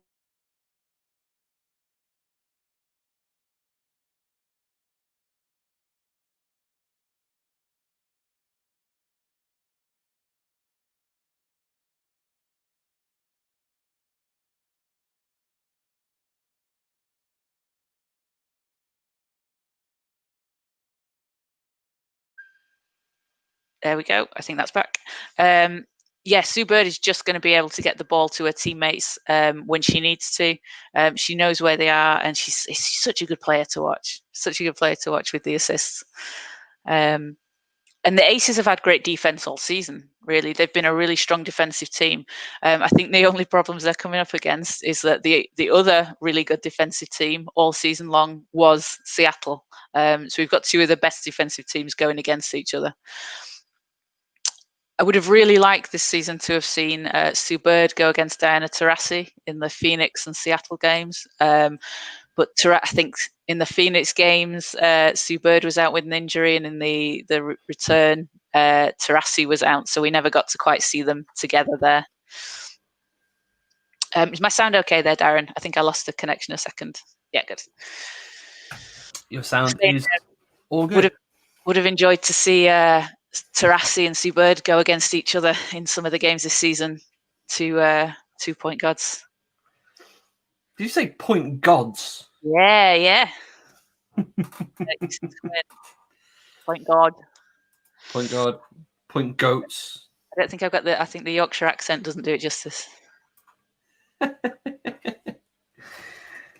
Ace has got good defense. Just need to be careful when the trees aren't falling in. Yeah. So I was just saying, I think, Vegas had a really good defense, but also Seattle, the top two teams for defense, I think, have probably been Seattle and Vegas. So they have, yeah. It's quite a clash to come up against each other. Kelly McBride already outscored her game 1 performance. 14 points, 4 of 5 shooting. She's got 13 in game 1. We are back underway. We have an off the ball foul, I believe, or is the shot clock broken? I think that was an off the ball. Yeah. And Kayla McBride's one of the San Antonio Stars. Was their draft pick when Vegas used to play in San Antonio. So she's an original. As is Kelsey Plum. Yes. Kelsey Plum was she the last Stars pick? No, can't have been. So the last Stars pick would have been 3 years in Vegas. It would have been Kelsey Plum's draft. San Antonio Stars. There we go. It was 2017. It didn't even fill in. Oh, sorry. It filled in automatically on my Google. Ah, nice. Google knows that I am all about women's basketball. Draft 2017, yeah? Yeah, 18-9-20. They took Kelsey Plum, Nia Coffey, fast. and Shaquila Nunn. Nunn being the final. Who was taken 16th in that draft? In the 2017 draft? Yeah. Let's have a look.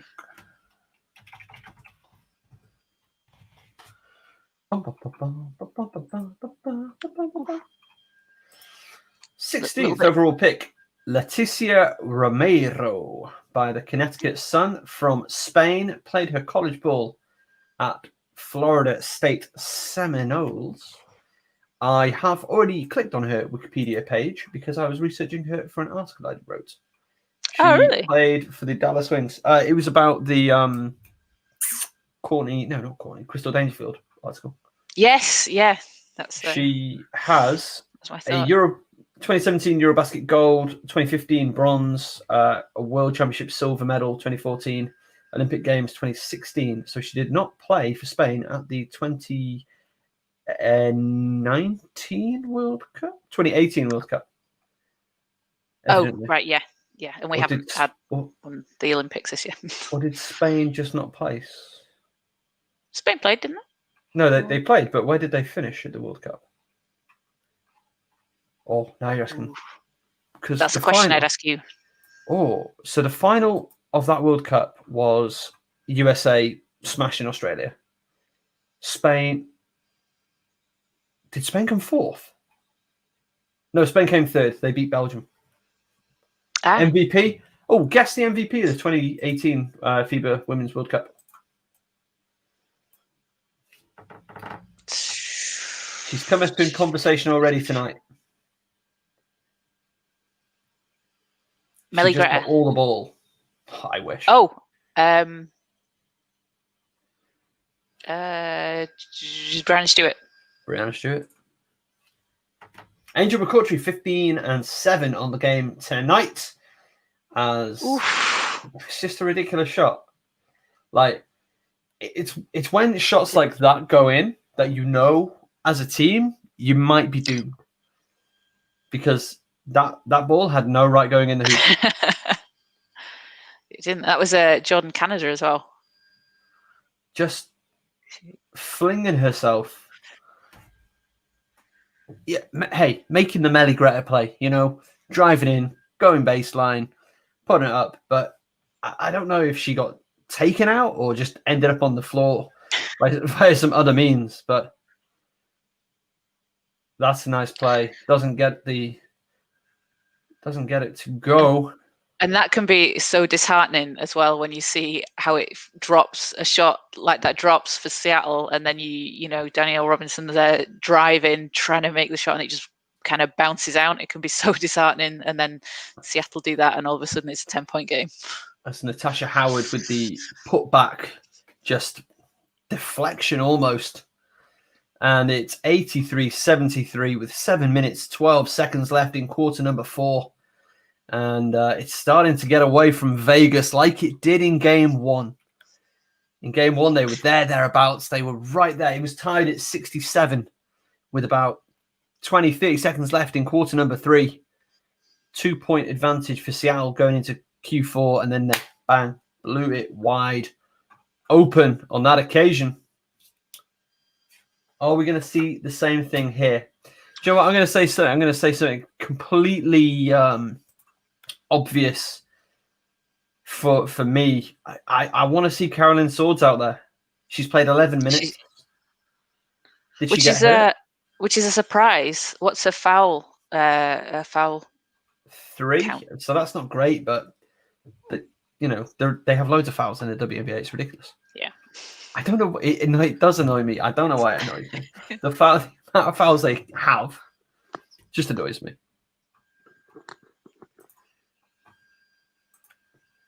Who's got the 2022 FIBA Women's World Cup? Oh, it's Australia. Ooh. That would be good. That would be exciting. It will be good. 2022 is not far away. Sorry, I've just... No, it's like... God. It's like 18 months. It's like a year and a bit. I mean, I think it's because 2020's felt like about 3 years, hasn't it? So... Yeah, it has felt a bit.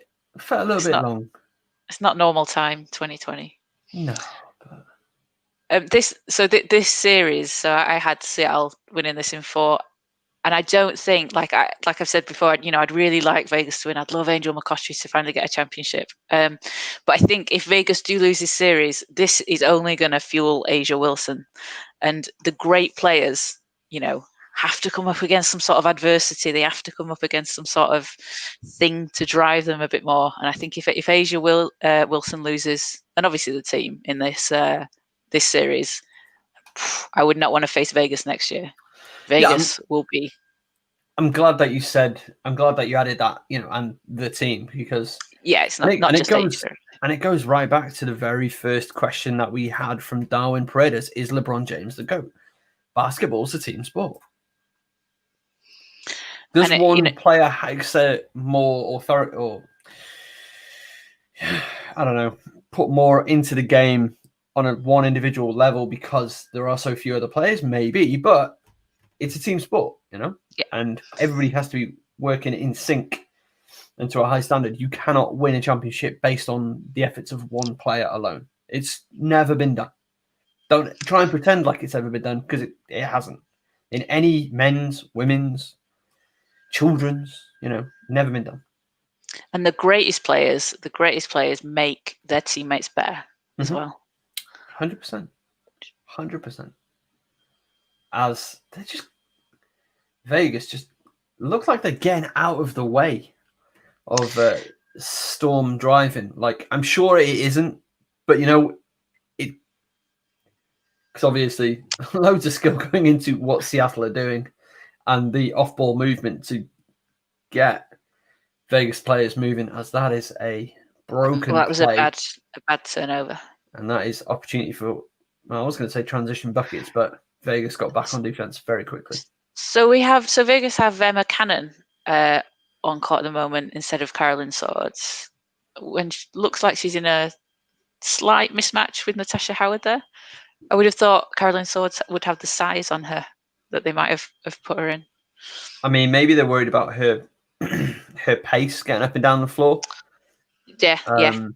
And or True. she gets turned somewhat easily, and Natasha Howard is feeling it today. I'm not too sure how many points she's got, but she's having a 17 points, 17, 6 and 1 for Natasha Howard with 1 foul. So she's having a really nice time out there. Only +3 for what that matters. Mikey would say it matters a lot. Greg would be like, "Why are you telling me this?" So but no, like I thought in the semifinals that Natasha Howard was going to be a big factor, and I said it on Thursday that I thought she was going to be a big factor in this series, and so far, once again, it took her a little while to get started this season. I think she didn't come in kind of maybe as we'd all expected after coming off Defensive Player of the Year last year. But she's settled, and they've obviously had a bit of a roster change with in the starting lineup. So she was getting used to playing with Stewart and Bird again, with them being out. So that's going to change your game up a little bit. But she looks now like she's the Natasha Howard that we expected. I've just got a press release through from the Las Vegas Aces. Big shout out to John Giggy Maxwell, their media guy there. He's fantastic. He's been absolutely amazing all season long. So huge shout to you, Giggy. A'ja Wilson, unanimous all WNBA first team selection. New York, 4th of October, 2020. Good. Why is this being released during game two of the finals? I mean, this came through 10 minutes ago. Right. Wilson and Parker were the only players named to the all WNBA first team on all 47 ballots in voting by a national panel of sports writers and broadcasters. Is that Candace Parker? Not Sharon. Candace, yes. Yeah. All right, so the first team is A'ja Wilson, Candace Parker, Brianna Stewart, Courtney Vandersloot. Oh, have a guess at the 5th name. I'm very excited. Is it Satu? Nope. No. But you're on the right lines. Arike. It is Arike Ogunbowale. Averaged a league-leading 22.8 points in her second WNBA season. A 2019 WNBA All-Rookie Team selection. Should have been Rookie of the Year. I'm biased. The 5'8" Ogunbowale scored at least 14 points in every game this season. That's awesome. That's crazy. Yeah. She recorded 4 games with at least 30 points, including a career-high 39 points against the Mystics on September 6th. As we see, just Vegas just grinding it out. 90 plays, 85 minutes left in game number 2. Sue Bird, the ice individual. I don't want this to be a sweep. I was going to say Sue Bird's like acting like Momchilo Lasinovich, but with the greatest of respect to Chilo, he's out there playing like Sue Bird. Yeah. And there we go. Seattle have a 30 assists, which is a new WNBA finals record. That's outrageous. That's a team that passes. That's Cannon with the putback attempt on the miss from McCourtry. 93 plays 82. Second team all WNBA. My apologies. Diana Taurasi, Dawana Bonner, Nafisa Collier, Skylar Diggins-Smith, and you'll like this one. Have a guess who it might be. Oh, no, it isn't. Next guess. Alicia Clark? No, she won't be on the old team, will she? No, she should have been though. She was unanimous all defensive, wasn't she? Outrageous. I'm blanking. Double-barreled surname.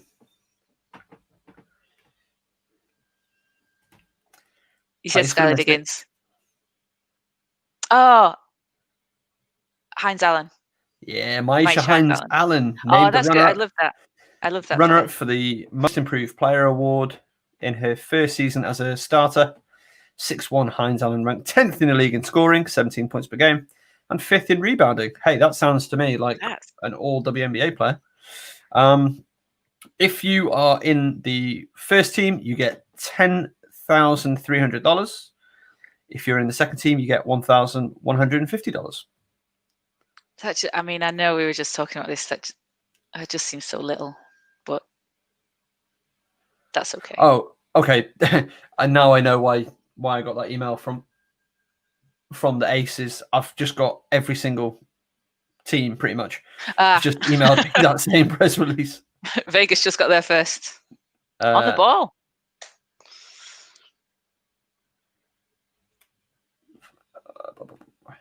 Yeah. Candace Parker and Asia Wilson, both 47 first team votes. Brianna Stewart, 46 first team, 1 second team vote. Van der Sloot, 3 second team, 43 first team. Ariko Gumbawale, 29 first team, 15 second team. I think that was yours and Mikey's first team as well, wasn't it? That whole starting five. I think so. I didn't have Maisha Hines Allen in my second team, which, looking at her numbers more closely, is an oversight on my part, and I apologise. Did I put her in mine? I might have put her in mine. I think you made her, but I think she's had the biggest points increase as well in history in the league, which is pretty cool from one season to the next. I think you're right there. So that was a big block from Seattle. Seattle have just kind of taken over a bit now here. Yeah. You know when I say it's one of those close games that sort of unravels a bit at the end? Yeah, that is that, yeah. You look at this score and you think it's not been maybe as close as it has throughout. Oh my God. Seattle shooting is so good. We've broken 100 as we see. Megan Rapinoe supporting Sue Bird there. Was that Kelsey Plum sat next to her? I don't see. Every time Kelsey Plum's been on, she's been at home on the screens. Yeah, at home. Okay, kind of looked like her, but yeah, 101.82. So that's a big run from Seattle. As Asia Wilson nets another. Go ahead. Biravim Ilazu, Kennedy Carter's Turkish team, broke 100 yesterday. They lost. They lost 105 to 102. Whoa, that's outrageous. Yeah, it was over. It went to overtime. It was. Okay, that makes 92, a bit more sense. 92 all after the fourth quarter, though. Blimey. And Kennedy Carter only played 15 minutes, so she played the last quarter and the overtime. That's it. She didn't play any of the. No, she came on with about 45 seconds left in the third and played. She was on the bench for it. I think maybe they wanted her to see the game, to see what was happening. Yeah. Before they put her first game, was it? Yeah, it was. Yeah. They looked pretty good. That makes a bit more sense. Where's the Liga Endesa Feminine? Liga de Baloncesto. It's not baloncesto, it's basket. I call it basket because I spend too much time talking to Argentines. Actually, no. Take it back. I don't spend enough time. Too much time. There you go. I don't spend enough time speaking to my Argentine friends. And Brittany Sykes and Raquana Williams are playing on the same team in Turkey as well. They had I think they had 30 points between them last night in their win. I'm going to shock you, but Spa Girona won in Spain yesterday? Today. Was that a big win? Not really. 60-41. Oh. Low scoring. Oh, that is pretty low scoring. Movistar Estudiantes beats Campus Promete 66-82. Oof. And everybody's favourite, where is she? There's a number.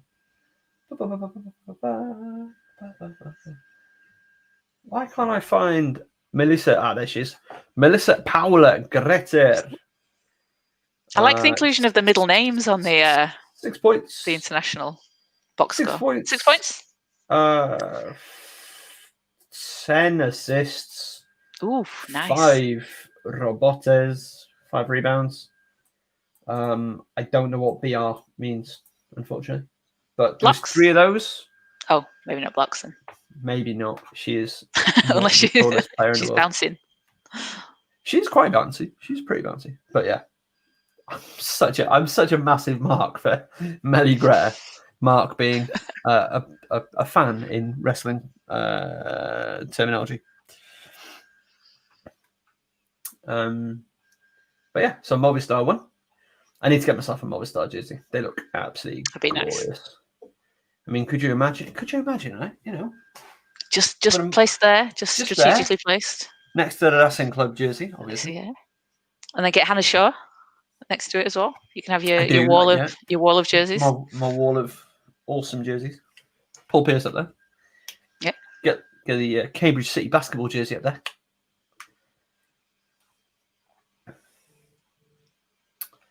That was quite a strange Sue Bird through the years photo collection we just had.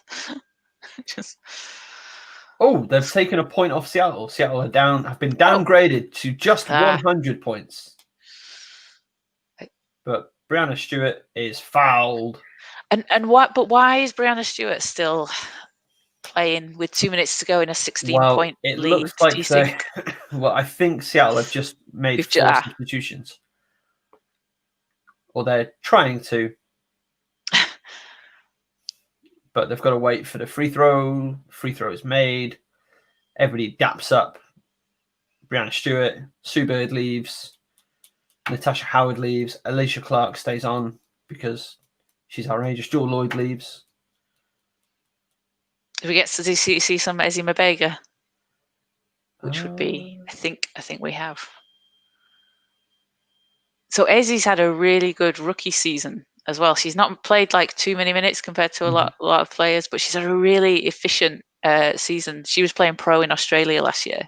So she was drafted last year, but Seattle knew that she wouldn't be playing for them. They knew she was doing a year pro in Australia. She's going to be really fun to watch in a few years. Well, she's fun to watch now, but she's going to be a really interesting watch. Even more fun throughout the years. Yeah. Stewart is out of the game. She's been substituted out. I think Russell is checking in. And in your American football update, the Tampa Bay Buccaneers beat the Chargers. I don't particularly follow the NFL like I have done, but I am a Tampa Bay supporter, and I can enjoy them guilt-free now. Well done. Not going to go into that anymore. Carolyn Swords is back in the ballgame. Angel McCoughtry is not happy. Angel McCoughtry has been to the finals 3 times and has never won a game. Obviously, team sport, but has never been on the winning team in a WNBA finals. And I really want that for her. I really want her. I don't want her to retire without winning a championship. And don't worry, this next year. But who knows? Have you given up already? I've not given up, but I'm just saying, let's not talk about Angel McCoughtry, this being her last chance, because no, I'm not here for that. No, look at how she's been playing. Boom. Angel McCoughtry has more time in her, and again, whether it's in Vegas, and I hope it is because I think it's worked really well. Here in Vegas, I would like this. You know, she'll be in a situation. She's not going to go to like a bottom 6 club if she does leave Vegas. Let's just say, not heard anything. I'm just saying, she's going to go somewhere good. They're going to manage her minutes, and it's going to be fine. As 3 goes down for Vegas, don't call it a comeback because it's 104.91. But I mean, we saw what GB did to Greece. And the Atlanta-Seattle game, Atlanta scored 12 points in 30 seconds. So. Absolutely. The kick out. Alicia Clark, back iron. Transition. Pull up 3. Oh, back iron. If that goes in, I mean, I'm just saying, 10-point ball game. Yeah, I mean, it's doable. It's doable. We've seen it. It's unlikely, but it's doable. Hey, what do they say? They say never say never. Anything's possible. Anything? Kevin Garnett told us that. He did. I used to have Kevin Garnett headphones. Did you? Yeah, they're what are they called? Monkey skull candy. Oh yeah. Like the big over ear bad boys. Yeah. They're like the first good headset I'd ever owned in my life. I bought them with like uni money. It was awesome. I had a Kevin Garnett wristbands that I got with like an And One mixtape once. And that is it.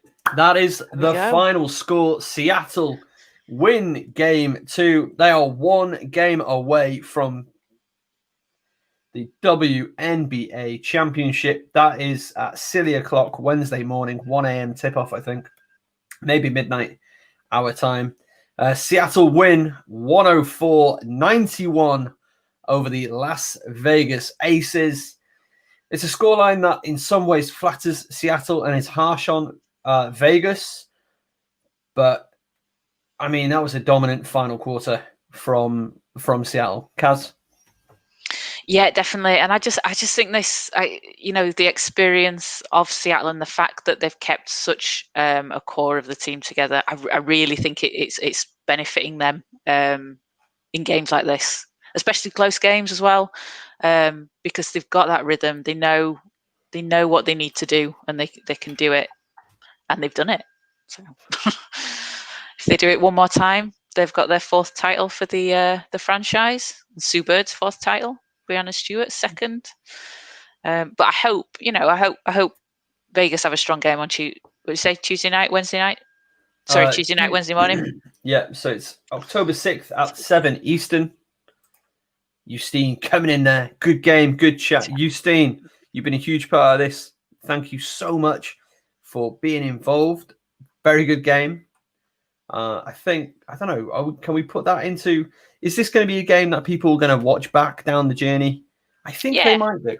They might do. Look at the names involved. Look at the way the game was played for at least 32 minutes. Yeah, definitely. And if we're looking back on this game, 5-10 years time, is this hey, look what Brianna Stewart did in her 4th year. Mm-hmm.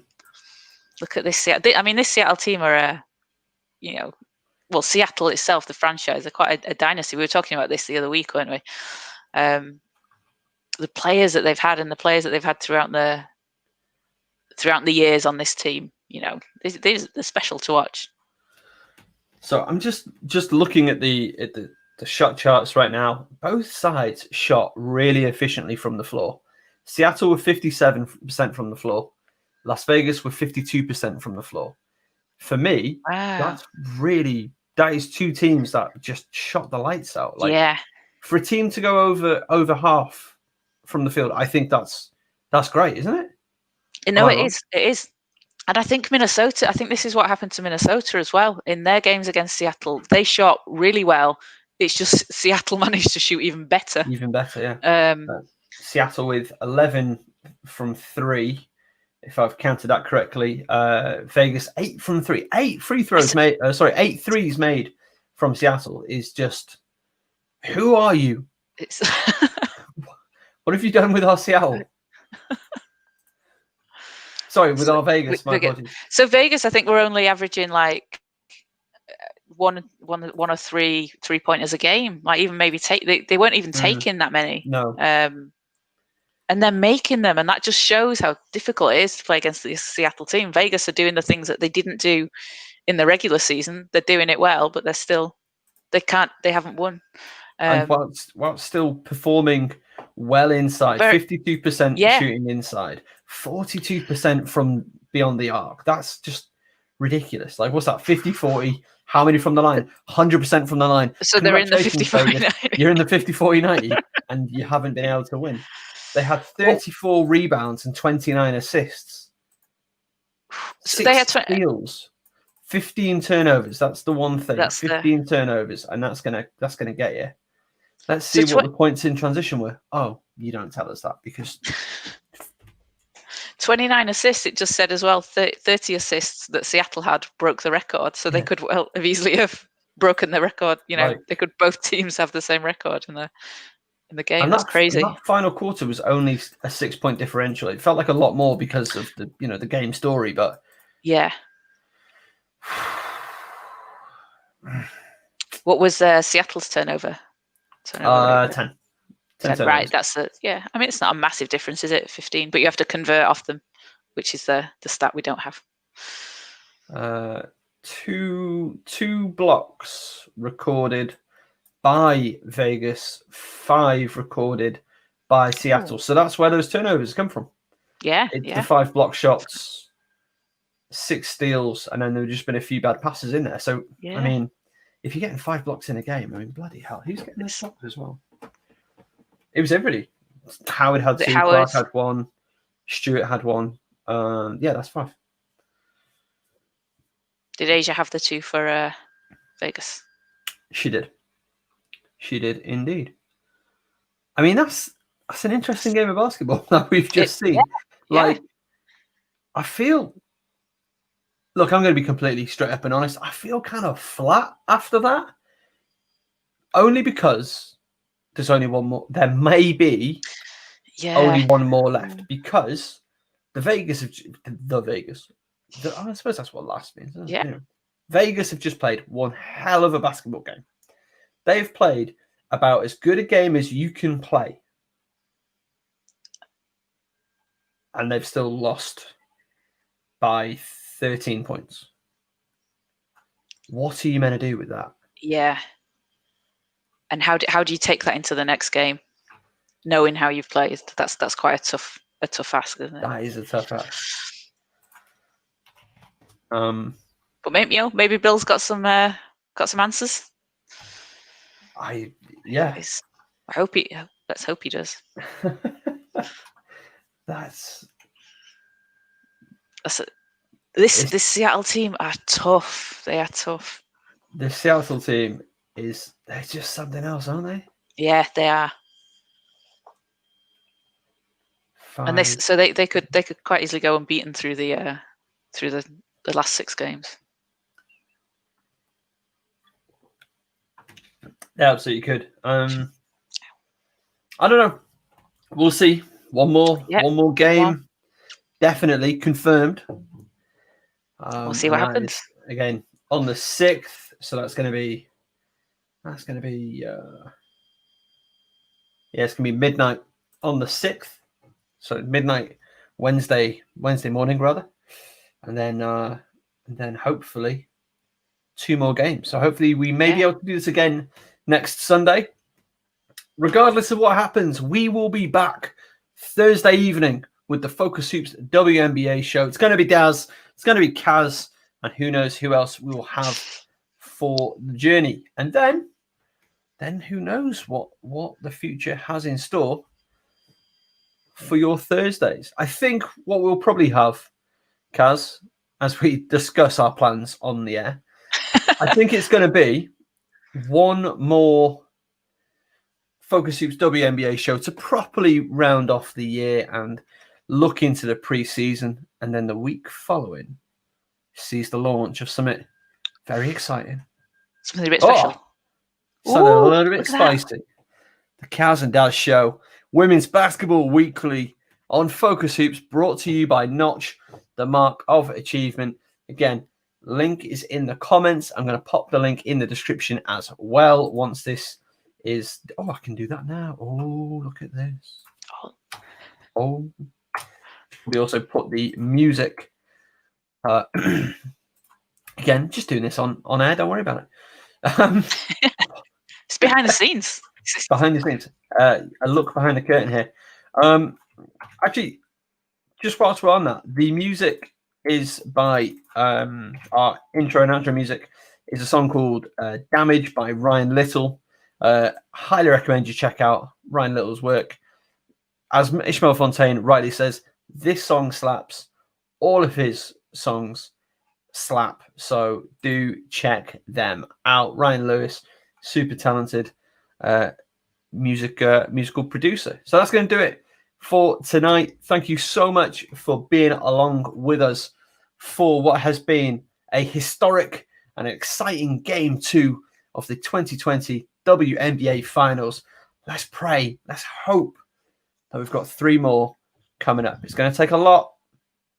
I don't know. Would you put it past this Vegas team? They just need to get hot and stay hot. All right.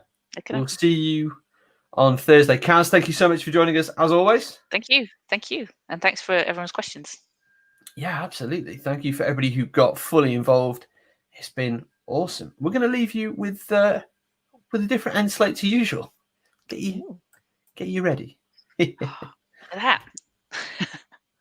We'll see you Thursday.